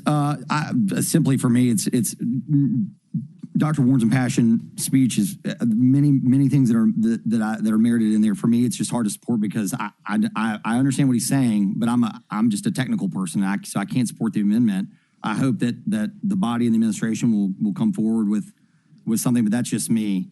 So this is an amendment. I'm going to take this to a roll call vote of those members present. Chair, before you do that, could I ask the CFO to speak on whether we do fund these programs and the delays that they've experienced, what might be causing the delays in their funding? Walter Person, CFO, 125 North Main. I have with me Ms. Shaloris Isabel Hawkins, who is a senior manager in finance. It works closely with the Visa program, which I believe is the primary funding source for these programs. Good morning. Shaloris Isabel Hawkins, 125 North Main. While I may not know the exact parameters around these two agencies, the way the Visa grant works is the state has to approve the agencies. When the Visa grant started, the state was taking between 7 to 9 months to approve an agency. So any potential delays that may have happened with reimbursements were because we were waiting on the state to approve the agency before we could execute the contracts. What I can do is go back and ask our VSIP team to give us the specifics, but reimbursement delays are because the state may not have fully approved the agency and the contract has not been executed. The VSIP team will submit each month to the state for reimbursements, and the state turn those reimbursements around. The presented process is about 10 to 14 business days, but the VSIP team tries to review submitted expenses as soon as they receive them, and they submit them on a monthly basis to the state. Point of information, Mr. Chair. So on this, you're saying that what occurred, it took 7 months for initial startup of this? Some of them were 9 months. Did they ever get caught up in one lump sum? Yes, they did. Okay, and did the states cut this year, the cut of funding that they're giving us for this program? Is this funded for next year in the state budget? Because I understand they cut the amount of money we were getting for this year in the budget. The original VSIP grant is still funded, and it sunsets at the end of 27. And after that, so that VSIP grant is going, and they're paid through that time. I'm understanding, Mr. Person, maybe you can explain to me, there was a cut in the amount of money we were getting that was going to go to the GVIP programs. what is that cut and when does it occur? Okay, sir. And to Ms. Isabel Hawkins' credit, she's talking about the visa grant as it stands, the legacy grant. Now, what you're talking about was some additional funding that the state had discussed providing to the city, which I think at the very end they did not provide to the city. And what was that money going to be used for? It was for these programs, correct? I think a large portion of it was to be earmarked for these programs. So Yes, sir. these programs had money that was earmarked that we've been providing in other avenues from as a city. Well, from previous to the level that the state was discussing, again, I don't think they ever quite got it to fruition, but to the level they were discussing the funding, we weren't providing that level of funding. No, sir. Or we were providing part of that level of funding? We were providing some of it primarily through ARPA back in during that period Okay, of so time. how much of the ARPA funds was this going to replace? Because that's what I'm looking at right here. I don't have that at the ready. I would have to go back and So investigate did that. you understand that, Mr. Chair? No, sir, sorry. Okay, so essentially what he's saying is there was ARPA money in addition to VSIP money that were paying for these organizations. The state was planning on helping us with that. They did not this year. I'm trying to make sure that we don't have any loss with this. I get it. And if there's a way you could send this down without recommendation instead of voting on it, I would appreciate that as a courtesy. Move it. You gotta make a motion. There's a motion to send it down without a recommendation. It's been moved by Councilman Smiley. Is there a second? Second. Seconded by Dr. Warren. All those in favor of sending this down with a positive recommendation, with no recommendation, signify by saying aye. Anybody, any no's? The chair is a no. I've got Washington, Ford, and Carlisle as no's. That's 1, 2, 3, 4. This item goes down with no recommendation for tonight's agenda. All right. Thank you. So, Chair. yes, Dr. Warren has another item. I'm going to read it in a resolution to amend the fiscal year 2027 operating budget. Now, therefore, be it resolved that the Memphis City Council hereby amends the operating budget for fiscal year 2027 by reducing $115,000 from 505 materials and supplies, park recreation centers, and increasing 053209 Overton Park Conservancy Management fee by $115,000 effective upon approval of this resolution and to be incorporated in the fiscal 2027 budget ordinance. Someone move. Moved by second. Warren. Is there a second by moved by Warren, seconded by Smiley? Dr. Warren, the floor is yours. This is money that the Overton Park Conservancy will be needing for operations as they start to have the change that occurs when parking goes to different places as far as the zoo is concerned, and they open up that eastern part of the park that we've has been now moved into on the southeast corner of the park. They're going to need that for operations to help there. And I'd also like to send this down without recommendation to speed us up to lunch at this time. I guess my question here is like, what's the point? We're just going to have to deal with them downstairs over and over again. Like, do you have a solution for, I mean, honestly, like, do you guys have a solution for $5.26 million in the next 4 hours? Like, I'm not trying to be a jerk here, but like, what are we doing? Like, I come down here, we all come down here, and it's like, we just make it up. Like, what is the real solution? This is real. Well, I thought but it's not, though. Like, you're saying it out loud that you're putting something forward that you know will not pass because it's not real. And we just sent it down. Like, make that make sense to me. I'm not making a political argument. I'm making, like, why is my time here, like, doing this? Okay, in my mind, what I'm thinking that we need to do is we need to put these things that we have all looked at and we think we need into the budget.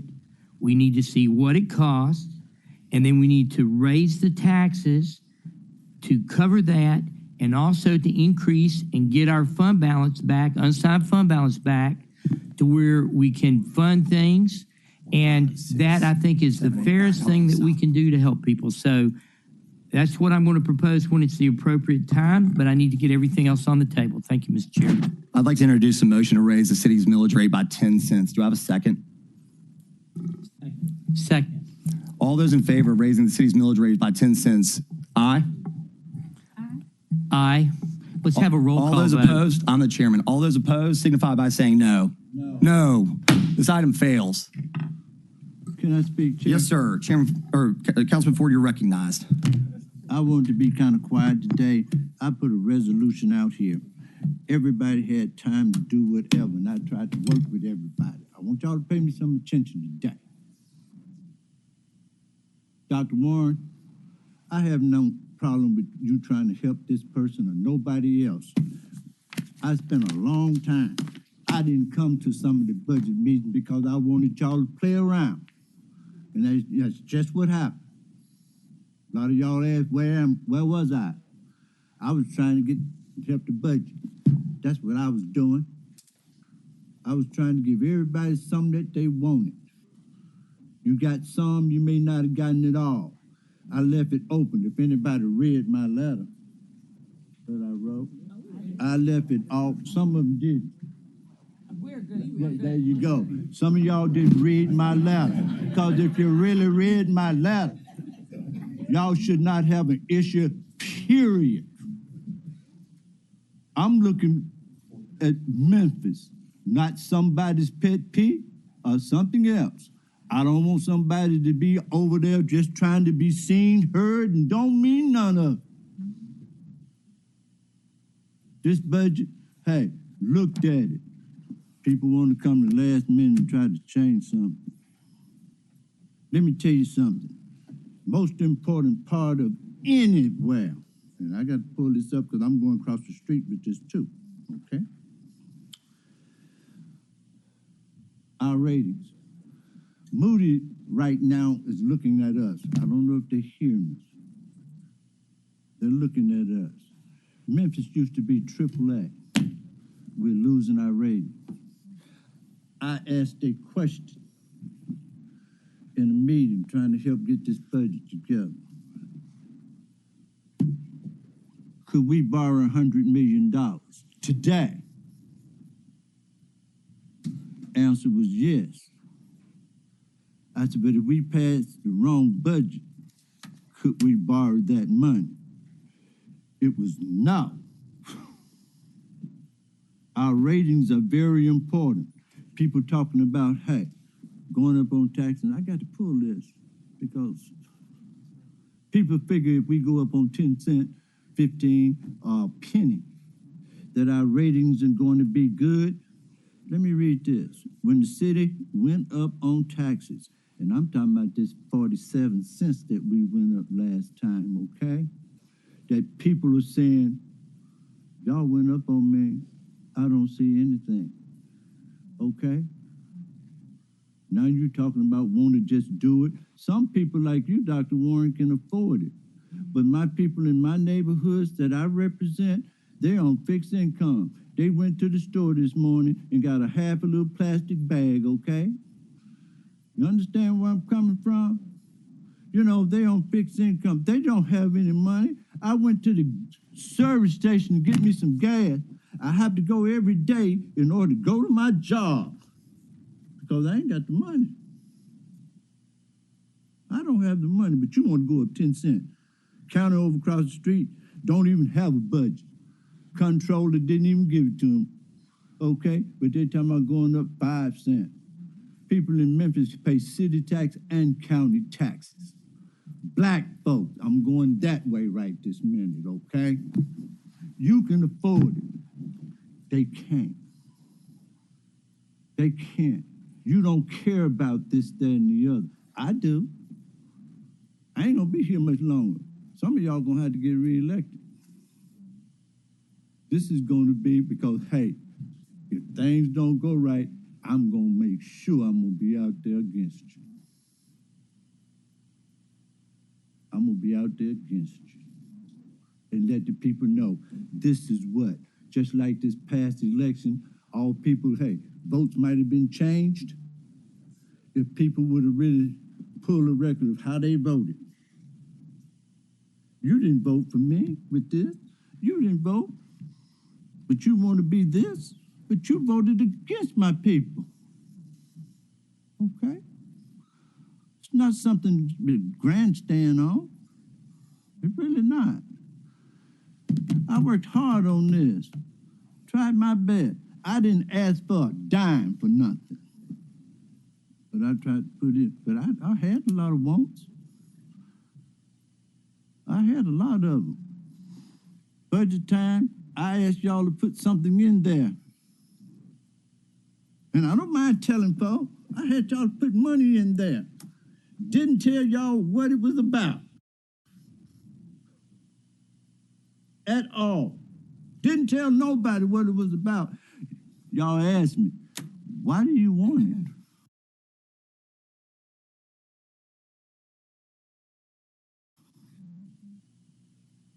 You know why I wanted it? For y'all. Not me. I had that money and I had y'all to run some numbers. I didn't ask for a dime, but everybody else, that's what that money was about.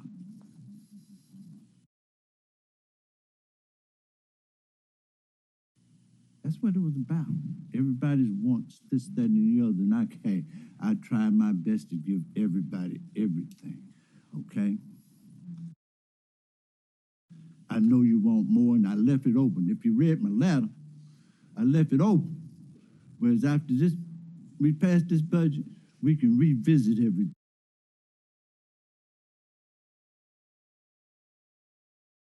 again. And hey, we can find this other money and do more. But I don't want to put no burden on none of these people in the city of Memphis. They got enough on them right now. And if anybody really care about the people of the city of Memphis, you'll know where I'm coming from. And Chair, I'm gonna be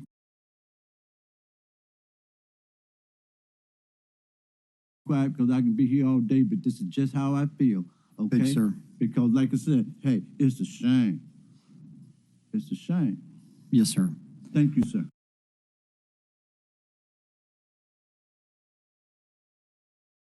All right, colleagues, I've got, just to put us back in, because I probably was the one that derailed us, but I've got Councilwoman White and then Councilman Warren in the queue, but here's the deal. We're in front of the resolution to amend the 2027 operating budget. We're going to handle that. So if it's not germane to that, hang tight, and then we're going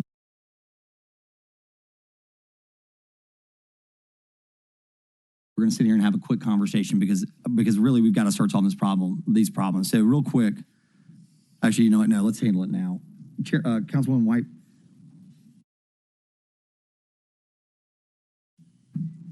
Well, mine isn't necessarily related to this particular resolution. Yeah, so we're gonna hang to tight and deal with this because my thing is I've been doing this 4 years and not to pat myself on the back, but the process has been relatively smooth. To Councilman Ford's point, we try to always figure out how to facilitate. My job is to facilitate, and really, you've done it this year. You've done an incredible job, and thank you. But I don't understand how we get down to these points and we're having a technical discussion. That's my wheelhouse. I'm not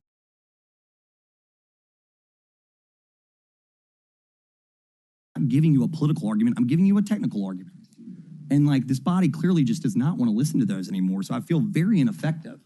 This is absolutely my last budget committee.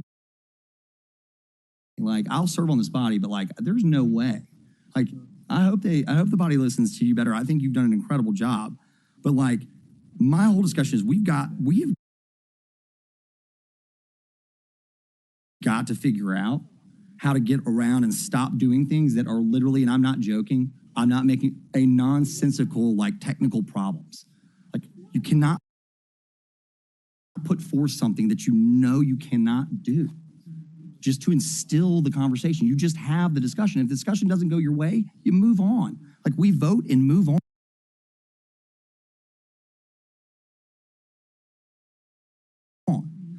So those are my, honestly, I could go on all day like Councilman Ford. After 4 years of sitting in this chair for the budget committee,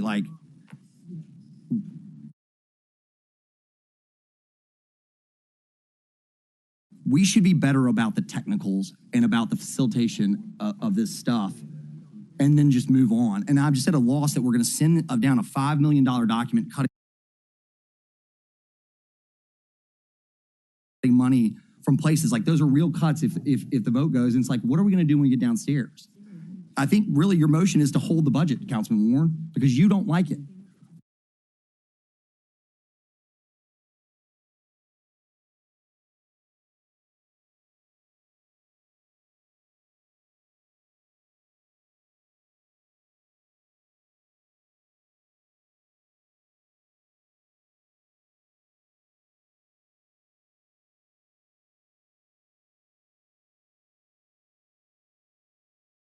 Not to send down amendments that don't make sense. Like that's really what you're saying is I'm not going to vote for it because it doesn't have the 5.3 million in there. So, like I said, I could go on and we could see.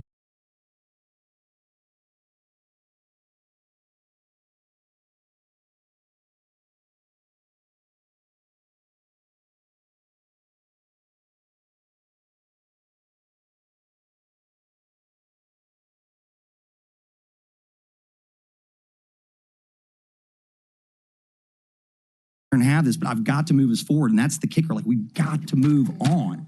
So, Councilman White, the floor is yours. Then Warren. Then we're taking a vote, and then we're just going to have to count.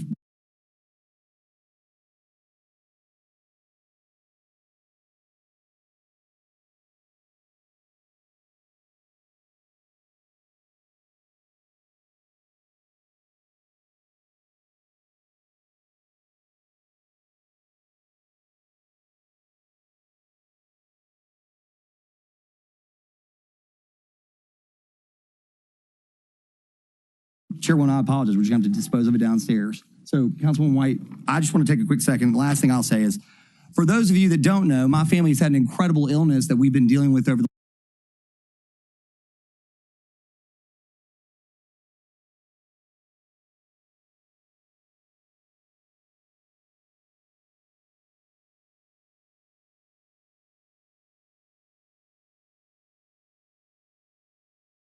last year. The body's been incredibly supportive. It's why I have not been able to be here. Councilwoman White has stepped into the breach, and again, one of the most incredibly difficult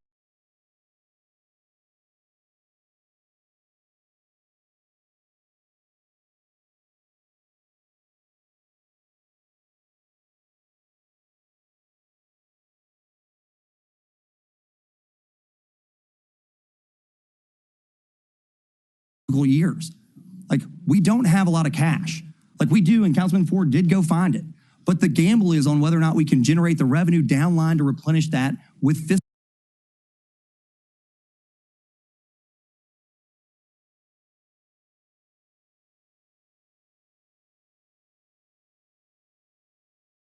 prudency and responsibility, and manage the budget and execute.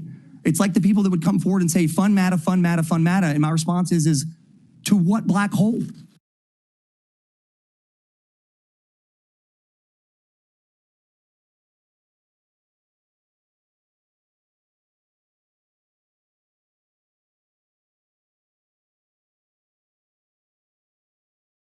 Yes, they need funding. Of course, you can't turn a bus on it, but if you don't know that anybody's in the building turning the bus on, what's going on? Like, how many times do we have to open the door and find another consultant?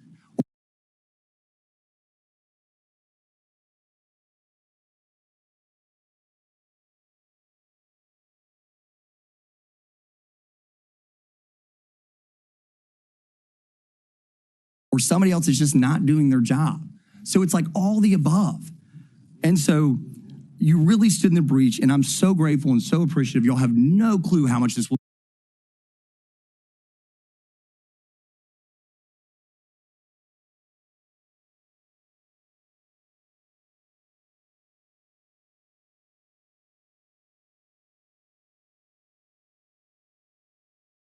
Has been there for me and for my family, along with the staff.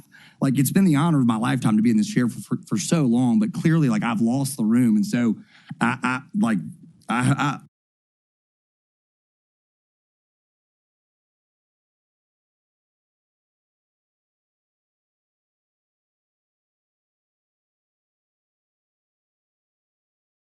look forward to it, and I think that you will do an incredible job if the chair will see fit to put you here. But with that being said, we're going to deal with this last piece of business.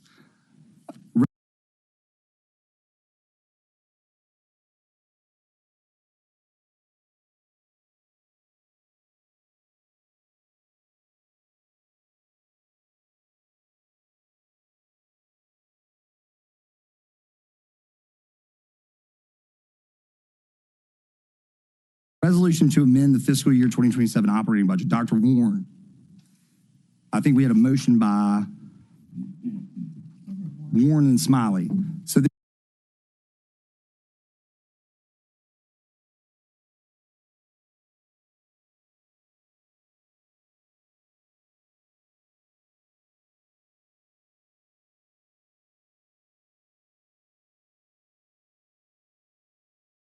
is to adopt this resolution is the motion on the floor. All those in favor signify by saying aye.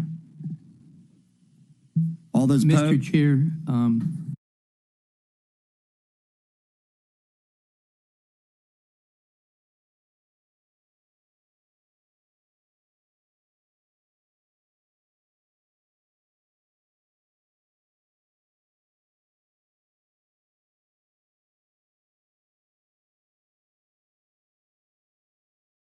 the resolution that we're trying to, is this Councilman Ford's resolution we're voting on? This is now? your amendment. This is your OPC amendment. My OPC amendment. Yes, sir. Thank you.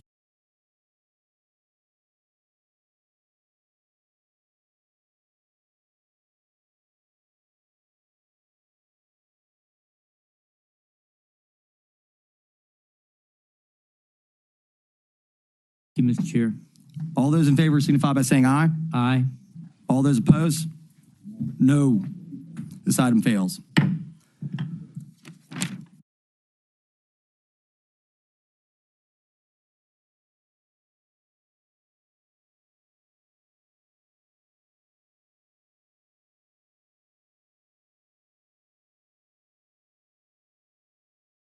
Or rather, this item goes down with a negative recommendation in 2 weeks.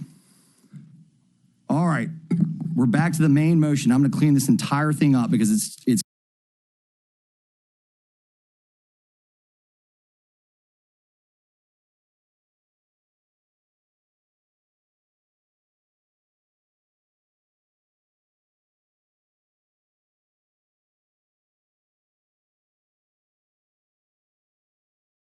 got to go down with the, you have asked me, right? Yeah, you know. Okay. It's got to go down with the other ordinance. I'm going to make sure Alan cleans this up and attorney-client so that we don't screw this up and you guys have a clear understanding.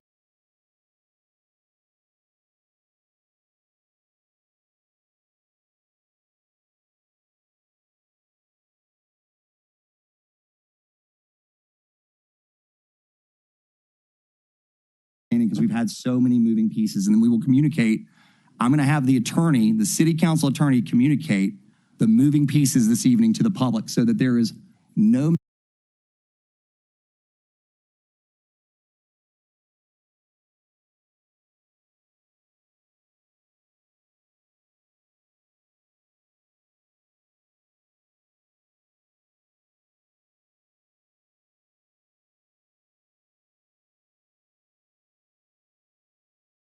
communication about what happened and what's being adopted. I think that is the most prudent path forward. Now, with that being said, I'm going to read this back into the record.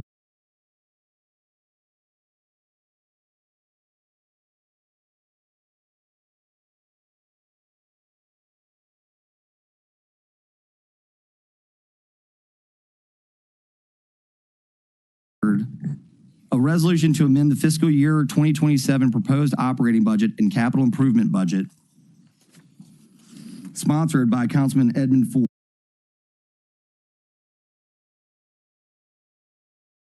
This is a large omnibus budget. I'm not going to read it into the resolution, or I mean into the record rather. I need a motion and a second to have this adopted for a favorable. By 5%. All right, hold on.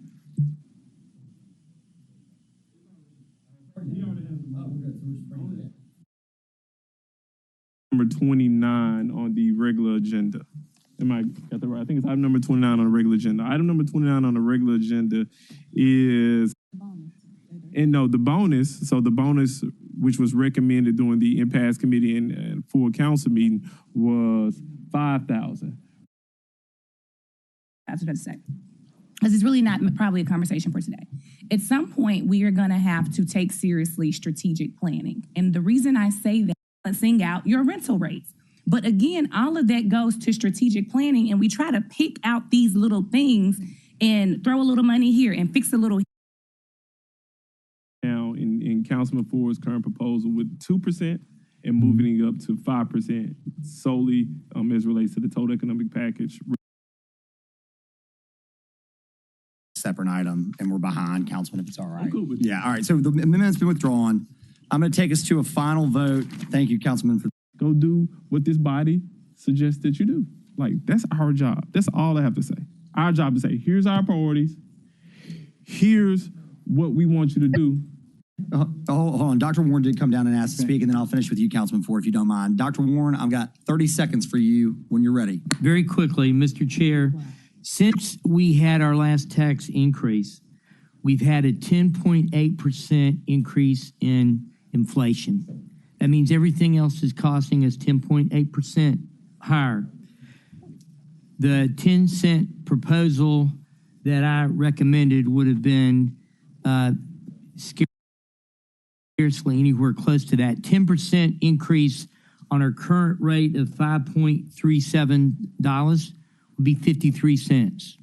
So you're wondering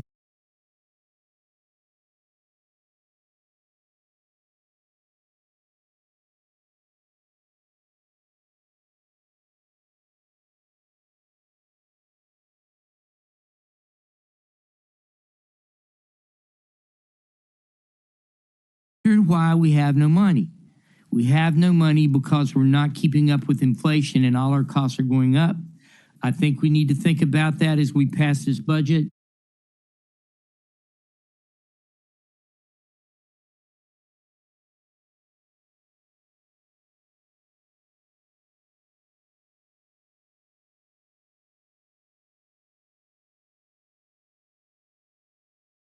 It's great, it's balanced. I appreciate all the time my colleague Councilman Ford put into it.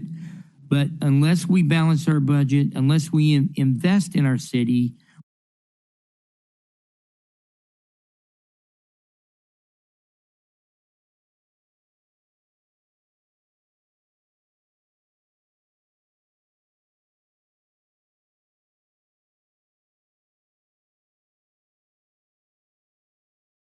we're going to stay poor and people are going to not be able to get a chance. We have to give them a chance.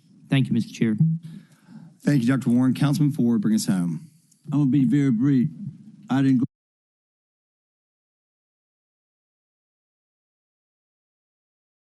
go by the mayor or what he wanted or anyone else. I took everybody's notes of what they want.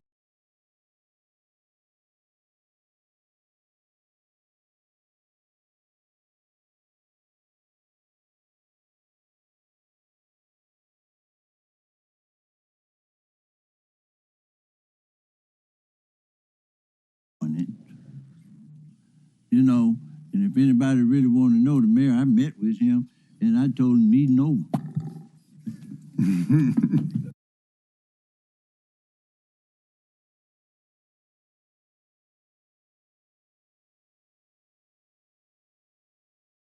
I'm being honest with y'all, okay? Yes, sir. I don't play. You know, I was here a long time ago, you know, and I'll bring it back.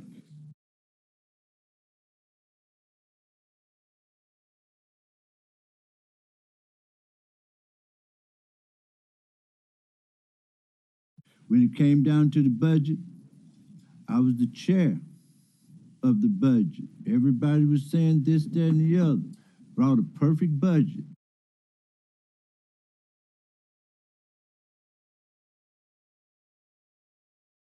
They wanted these little pet peeves at the end of the moment.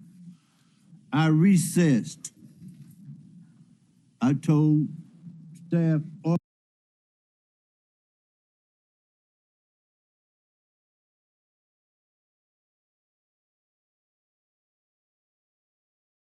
order pizza.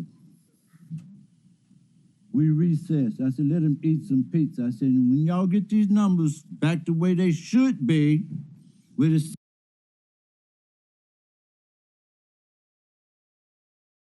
city can operate, I said, we can convene.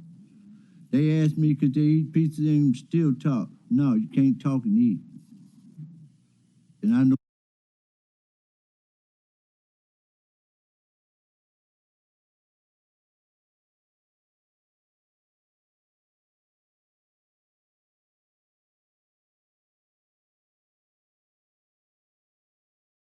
So a lot of y'all people that say, hey, I need to meet with you and we can go to lunch.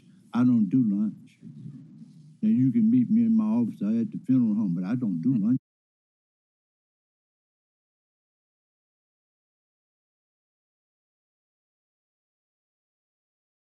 with you because I can't meet eating.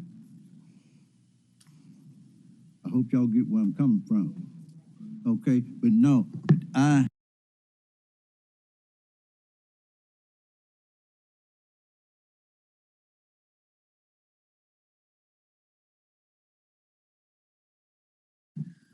went to everybody and I asked. That's why I brought this up at.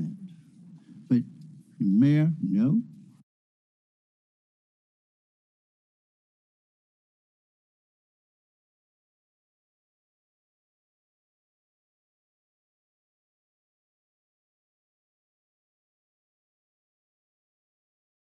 City administration, no. I even asked a lot of the council members. Some I didn't because I knew what was going to happen.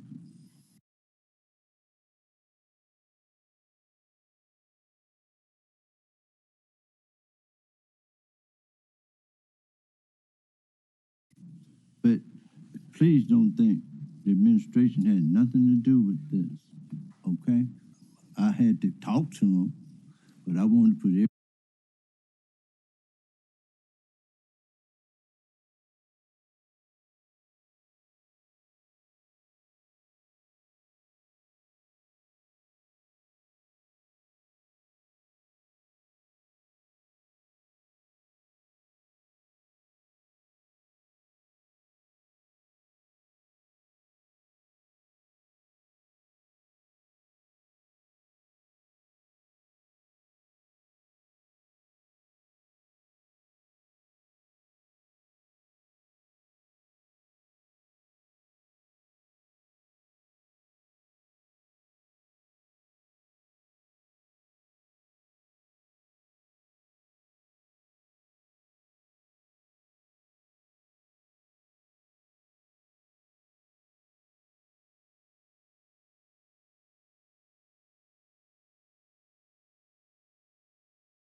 Green. Chairwoman Swearengin Washington. Present. Councilwoman White. Present. Councilwoman Cooper Sutton. Present. Councilwoman Logan. Present. And Councilman Ford Sr. and Chair Warren. Also present, thank you. We have one item on our agenda. It's the monthly public safety update, all council district, requested by our chair, Canali. Chief Davis, if you're ready, you're recognized, your name and address for the record, and you may proceed. Thank you. Thank you, sir. CJ Davis, 170 North Main. Assistant Chief Martin Kula, 170 North Main. Major 170 Bradley North Wilburn, Main. 170 North Main. We all live in the same house. Thank you. We will move quickly on our agenda, starting with our first slide. Thank you all for giving us an opportunity to share our Part 1 crime overview. Our 3-year comparison continues to move in the same direction. As you can see, the first 6 months of the year, we have had consistent declines in every category.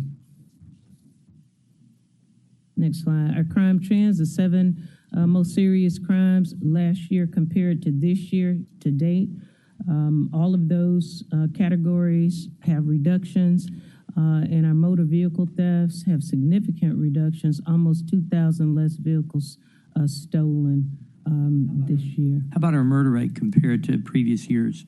Yes, our murder rate is about 28%.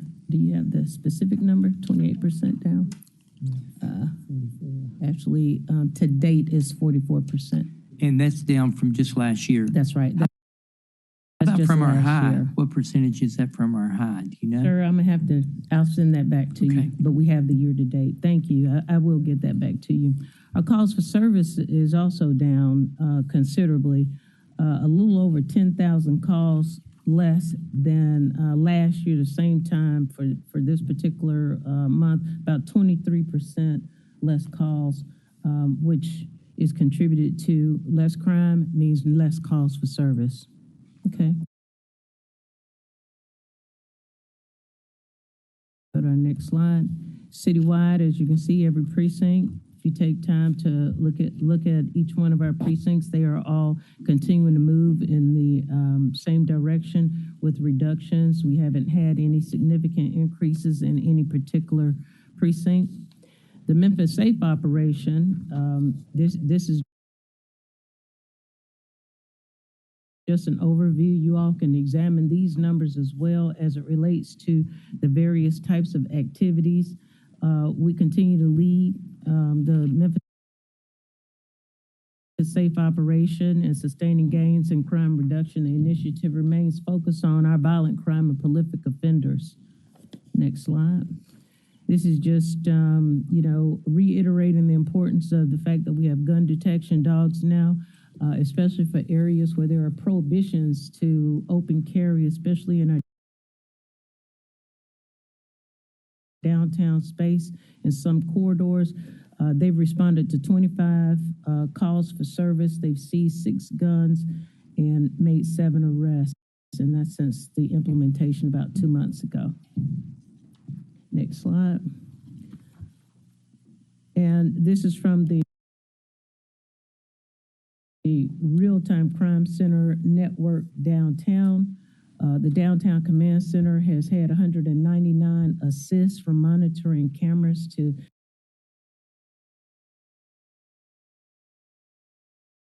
intercept various types of crimes occurring in our downtown space, and then 36 resulted in arrests from just monitoring the activity of people who were committing offenses downtown. Our recruitment, as you can see, the state-of-the-art technology and spacious facilities that we have now, we can accommodate very large classes. The 149th graduated May 21st with 81. The 150th began with 140. And that's the picture that you see there, 140 recruits. And then the 151st, we have several applications, and about 120 have cleared the background process for the next class. Community engagement, our community engagement unit led by Colonel McNeil is very busy with our young people, our Dear Great program. They've done Feed the Needy. They've done work with our senior citizens as well. and they have a summer camp going on right now for underprivileged kids, over 100 that we were with last week. Our Sentinel update, which is of interest to a lot of folks on council, we are currently in the vendor process, and we're working to purge all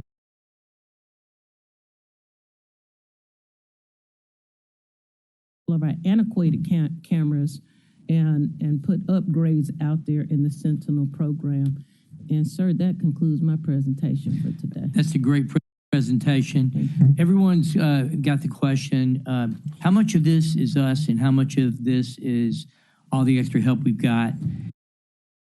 And I don't think we'll ever know the answer to that question, but I know it does show that when we have more people here, it makes a difference. And I'm really it's grateful to see all those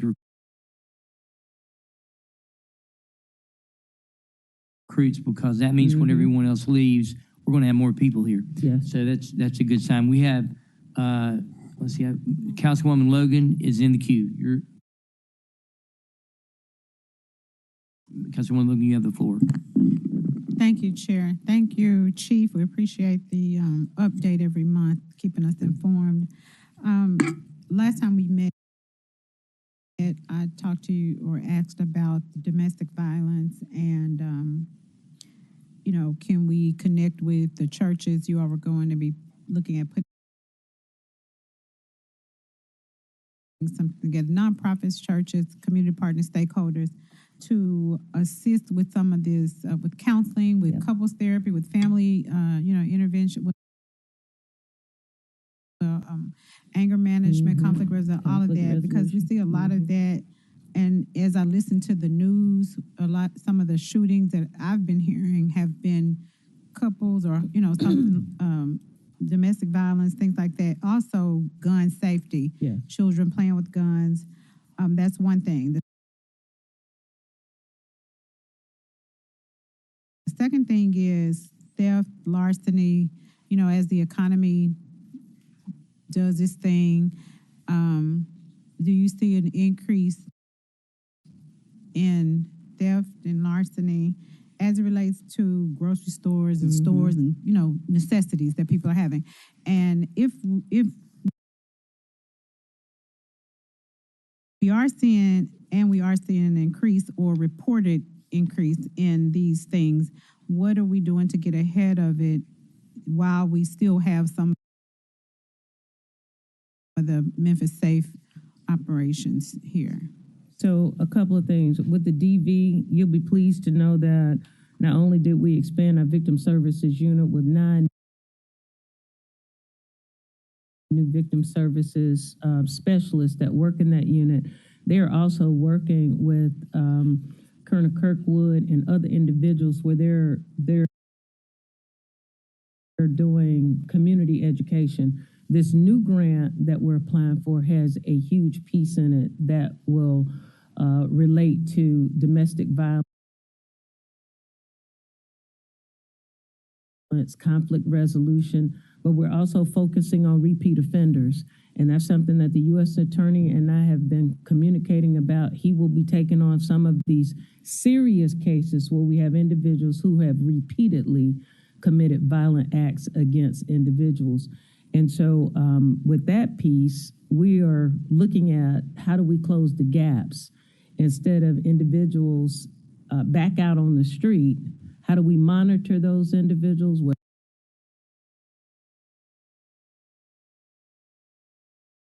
Whether it's with monitoring devices so that they don't go near that victim again. So we're working on what that model looks like as well.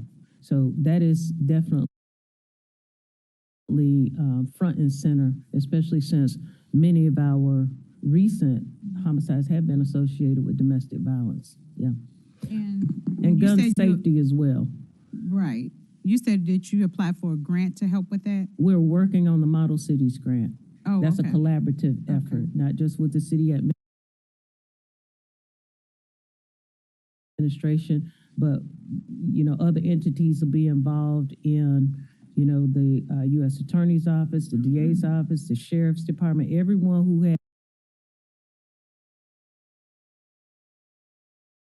has as a space in the criminal justice ecosystem, so to speak. How do we put together an application that closes some of those gaps, whether it's monitoring devices for the court system, whether it's training, conflict resolution classes? A lot of that will be built into our request as well.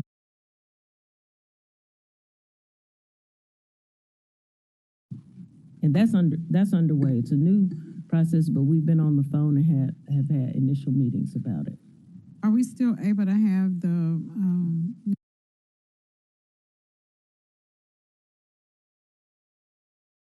National Guards at the stores, department stores and stores in the communities? Absolutely, and they are very active, not just at our stores, but at other events where we want a light presence. But in some retail locations, we have talked to the retail establishment to ask them. Some of them have declined, especially a couple of small businesses. But most of them, like our larger retail stores, our malls, they welcome that presence. To use it as a deterrent. Our Walmart stores, our malls, and other locations. They are in the different precincts, and they get assignments every day on each watch of where we want them to be visible. Mm-hmm. And your question about larcenies, we have seen a reduction in larcenies. However, they are always consistent. We continue to have larcenies, shoplifting, and so on.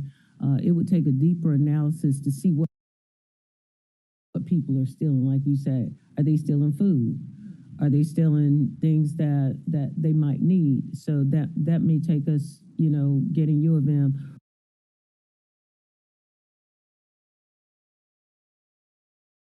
or someone to take a deeper dive into all of those reports to see if there's some type of discernible trend there. Yeah, I do think that's important to know what's happening. Do you have an education arm or some type of arm partnership with U of M that would? Yes, we do. Oh, okay. Through the Crime Commission, they have done. As a matter of fact, they just completed. They haven't released the results yet, but they just completed a study in conjunction with the police department on domestic violence, and have made strong recommendations that they will be sharing in the near future about how we get our arms wrapped around domestic violence in our community.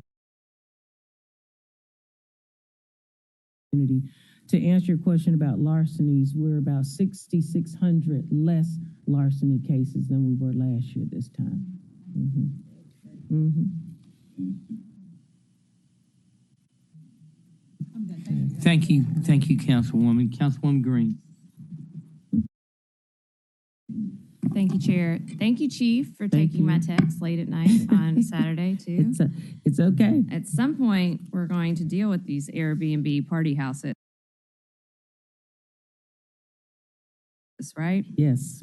I wanted to follow up on some of Councilwoman Logan's questions. I love the idea of us taking a deep dive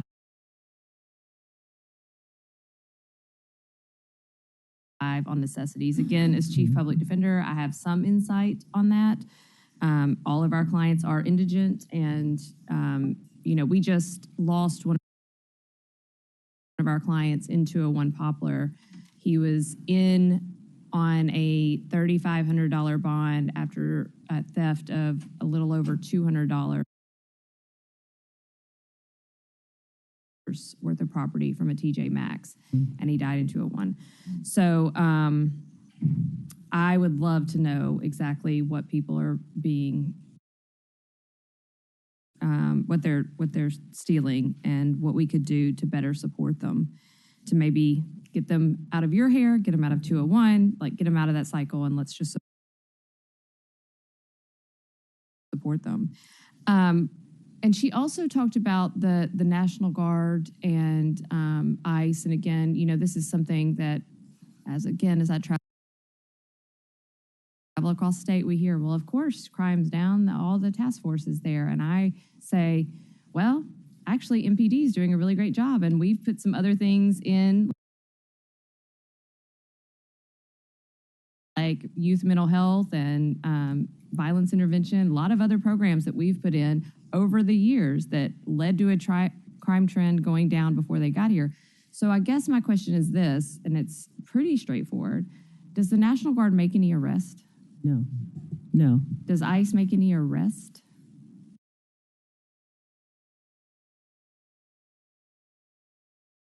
They do, but they don't make arrests in partnership with MPD, and those arrests have been certainly reduced. So I want that like out there in the public. So when we talk about, working on crime, that while they might be providing some alleged deterrent effect in retail spaces, they're not making any arrests. That's you guys. Yeah. You are doing that. That's right. Yeah, you're doing the work. So the numbers that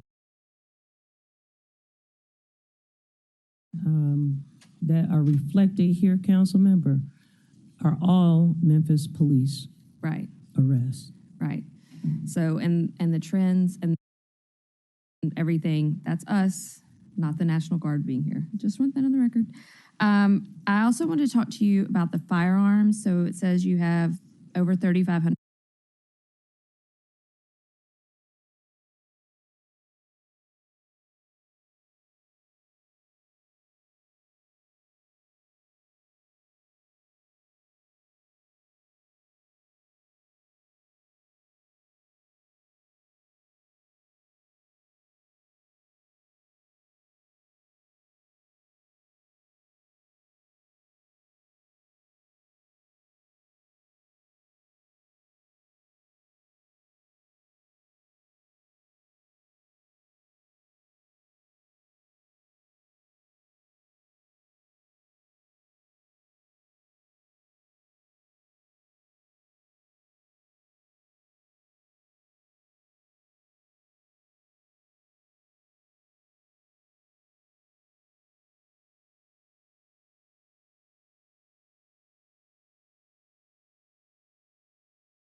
Yes, Councilwoman Esther Thomas.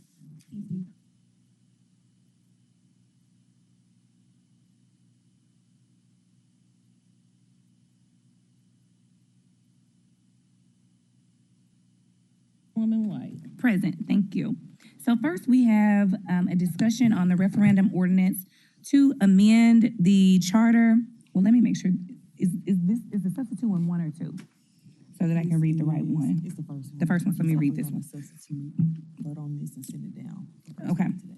So we have the substitute that you all have received, and it's a referendum ordinance to amend the charter of the city of Memphis, same being chapter 11 of the Acts of 1879 as amended pursuant to the provisions of Article 11, Section 9 of the Constitution of the State of Tennessee, Home Rule Amendment, so authorize the creation by ordinance of uniform administrative procedures and systems for disposition of appeals that may affect the employment status of civil service employees.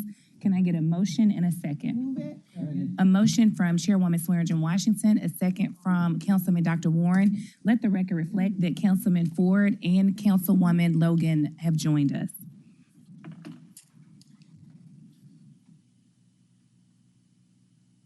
Well, I guess Carlisle isn't here, but I think we all have had an opportunity to review it. Can we send this down with positive recommendation for first reading? Yes. For this evening?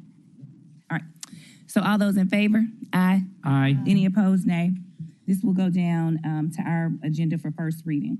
The second is the discussion on the referendum ordinance to amend the charter of the city of Memphis, same being chapter 11 of the Acts of 1879 as amended pursuant to provisions of Article 11, Section 9 of the Constitution of the State of Tennessee, Home Rule Amendment, so as to establish lobbyist registration and disclosure requirements and to submit the proposed referendum ordinance to the qualified voters of the city of Memphis at the next general election, all council districts sponsored by Councilman Carlisle. Can I get a motion and a second? Second. Got a motion? Oh, okay. So this one is for discussion only. And I think he's not here, and I think he said that he was fine holding this, so we'll hold this to next council meeting. Oh, it's already on there for first reading. This is just a discussion, so there's nothing to do. He can just discuss it at the next meeting. Oh, okay, that's fine. All righty then, seeing no other business in this committee meeting is adjourned.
Good afternoon. The June 23rd, 2026 executive session of the Memphis City Council is hereby called to order. Ms. Hayes, if you will please call the roll. Councilwoman Walker. Present. Councilman Dr. Warren. Present. And Chair Swearingen Washington. Present. Thank you, Ms. Hayes. Item number 1 is a resolution to authorize the use, allocation, and appropriation of up to $5 million in commercial paper proceeds as interim financing for critical life safety repairs and future renovation planning for AutoZone Park, District 7, Super District 8. It is sponsored by the administration. There is a request for same night minutes. It was held from 6/9. Can I get a motion and a second? Second. It's been moved by Councilman Warren and second by Councilwoman Walker. Who from the administration is here to speak on this item?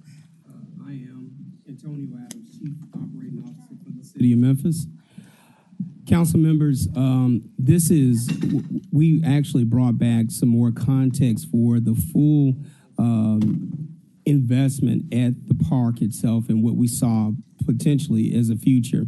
And let me kind of frame this particular conversation.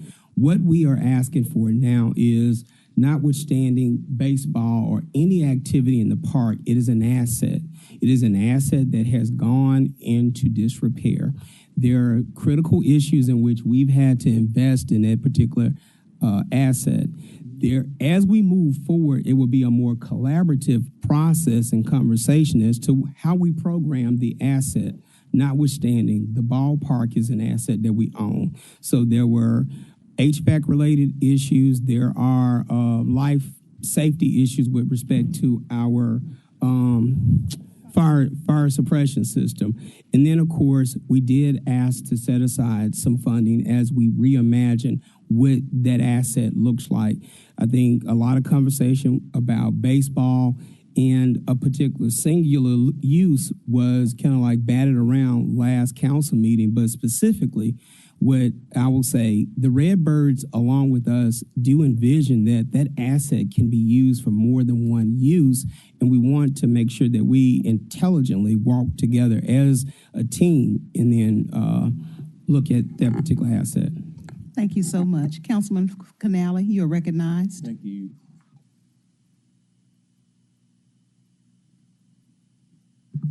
Thank you, Madam Chair. Kind of a piggyback off of what Chief Adams said, regardless of how you feel about it, one way or the other, it is our asset, and we have to maintain it no matter who's there. And the very last thing that the city of Memphis needs is another vacant sports arena, especially in the heart of downtown. I'm sure many of you have heard, as I have, from downtown business owners, most especially the restaurant owners that count on having business from the Redbirds games. I personally appreciate having the Redbirds here. I think that it's vital to having them and them be successful in our downtown space. I think that for our downtown to thrive, we have to have amenities like that. But we also have to have high quality amenities. So you can't just let our baseball stadium go to in disrepair and not take. And this is no different from whether you're talking about AutoZone Park or you're talking about the FedEx Forum or anything else that we own. It's incumbent upon us to maintain it and make sure that it's at its highest level of use that we can make it. So I'm in full support of this money and beyond that. I think that it's crucial for especially our, like I said, our downtown restaurant owners. So thank you, Chief Adams. Thank you to the administration for bringing this and explaining it further. You have my full support on this item. Thank you, Councilman Canale. Councilman Warren, you're recognized. Yes, Madam Chair. This is for how much money? $5 million. $5 million? Yes, sir. I'd like to move that we take $500,000 of this money and apply it to the CIP for the Memphis Zoo, so they'll have that money available for their CIP when they have catastrophic issues such as aquariums going bad, plumbing and things going bad, that can occur, and we don't have the ability to do that, and they need to do it quickly so animals don't die. We took, I'd asked for 1.5 million. I think our budget gives us 5. I'd like to consider us moving 500,000 of this for that. We've got the money for it. Same logic that you're giving me here. It's something we own. This we're is responsible commercial for paper it. that we're asking to actually issue out. So I think I need to talk to our finance team to see if that is permissible. But just consider this is a commercial paper issuance. I would try it. I just want you to see sort of how that feels when it happens to you. Thanks. All right, that's been withdrawn. All right, let's take it to a vote. No more comments? Let's take it to a vote. All those in favor with a favorable recommendation, say aye. Aye. Any opposed? It is the opinion of the chair that the ayes have it. That brings us to our add-on items. Thank you. Items 34, 35, 36, 37, 38, and 39. Item number 34 is a resolution approving an honorary street name change for BB. District 5, Super District 9, sponsored by Canale and Spinoza. There's a request to be added to the consent agenda. Item number 35 is a resolution to accept, allocate, and appropriate grant funds in the amount of $494,875.31 from Overton Park Conservancy for reimbursement allocated to eligible projects associated with an MOU between the City of Memphis, Overton Park, and Memphis Zoological Society for renovations and accessibility improvements in the Overton Park area. District 5, Super District 9, sponsored by the administration. There's a request for same night minutes. Item number 36 is a resolution to transfer and appropriate $703,675.20 in Accelerate Memphis funds to the procurement of equipment and vehicles for the maintenance of roads and parks and remediation of blight. All council districts, sponsored by the administration. There's a request for same night minutes. Item number 37 is a resolution to allocate and appropriate $5,000 in FY26 Memphis City Council Community Grant Program funds to reach Memphis. All council districts, sponsored by Canale. There's a request for same night minutes. Item number 38 is an amended resolution to amend the fiscal year 2027 operating budget and capital improvement program budget. All council districts is sponsored by Councilman Ford. There's a request for same night minutes. Item number 39 is a resolution to authorize the use, allocation, and appropriation of up to $5 million in commercial paper proceeds as interim financing for critical life safety repairs and future renovation planning for AutoZone Park, District 7, Super District 8, sponsored by the administration. There's a request for same night minutes. This item was held from June 9th. Same night minute items are 34, 35, 36, 37, 38, and 39. Does any member of the committee have anything else that needs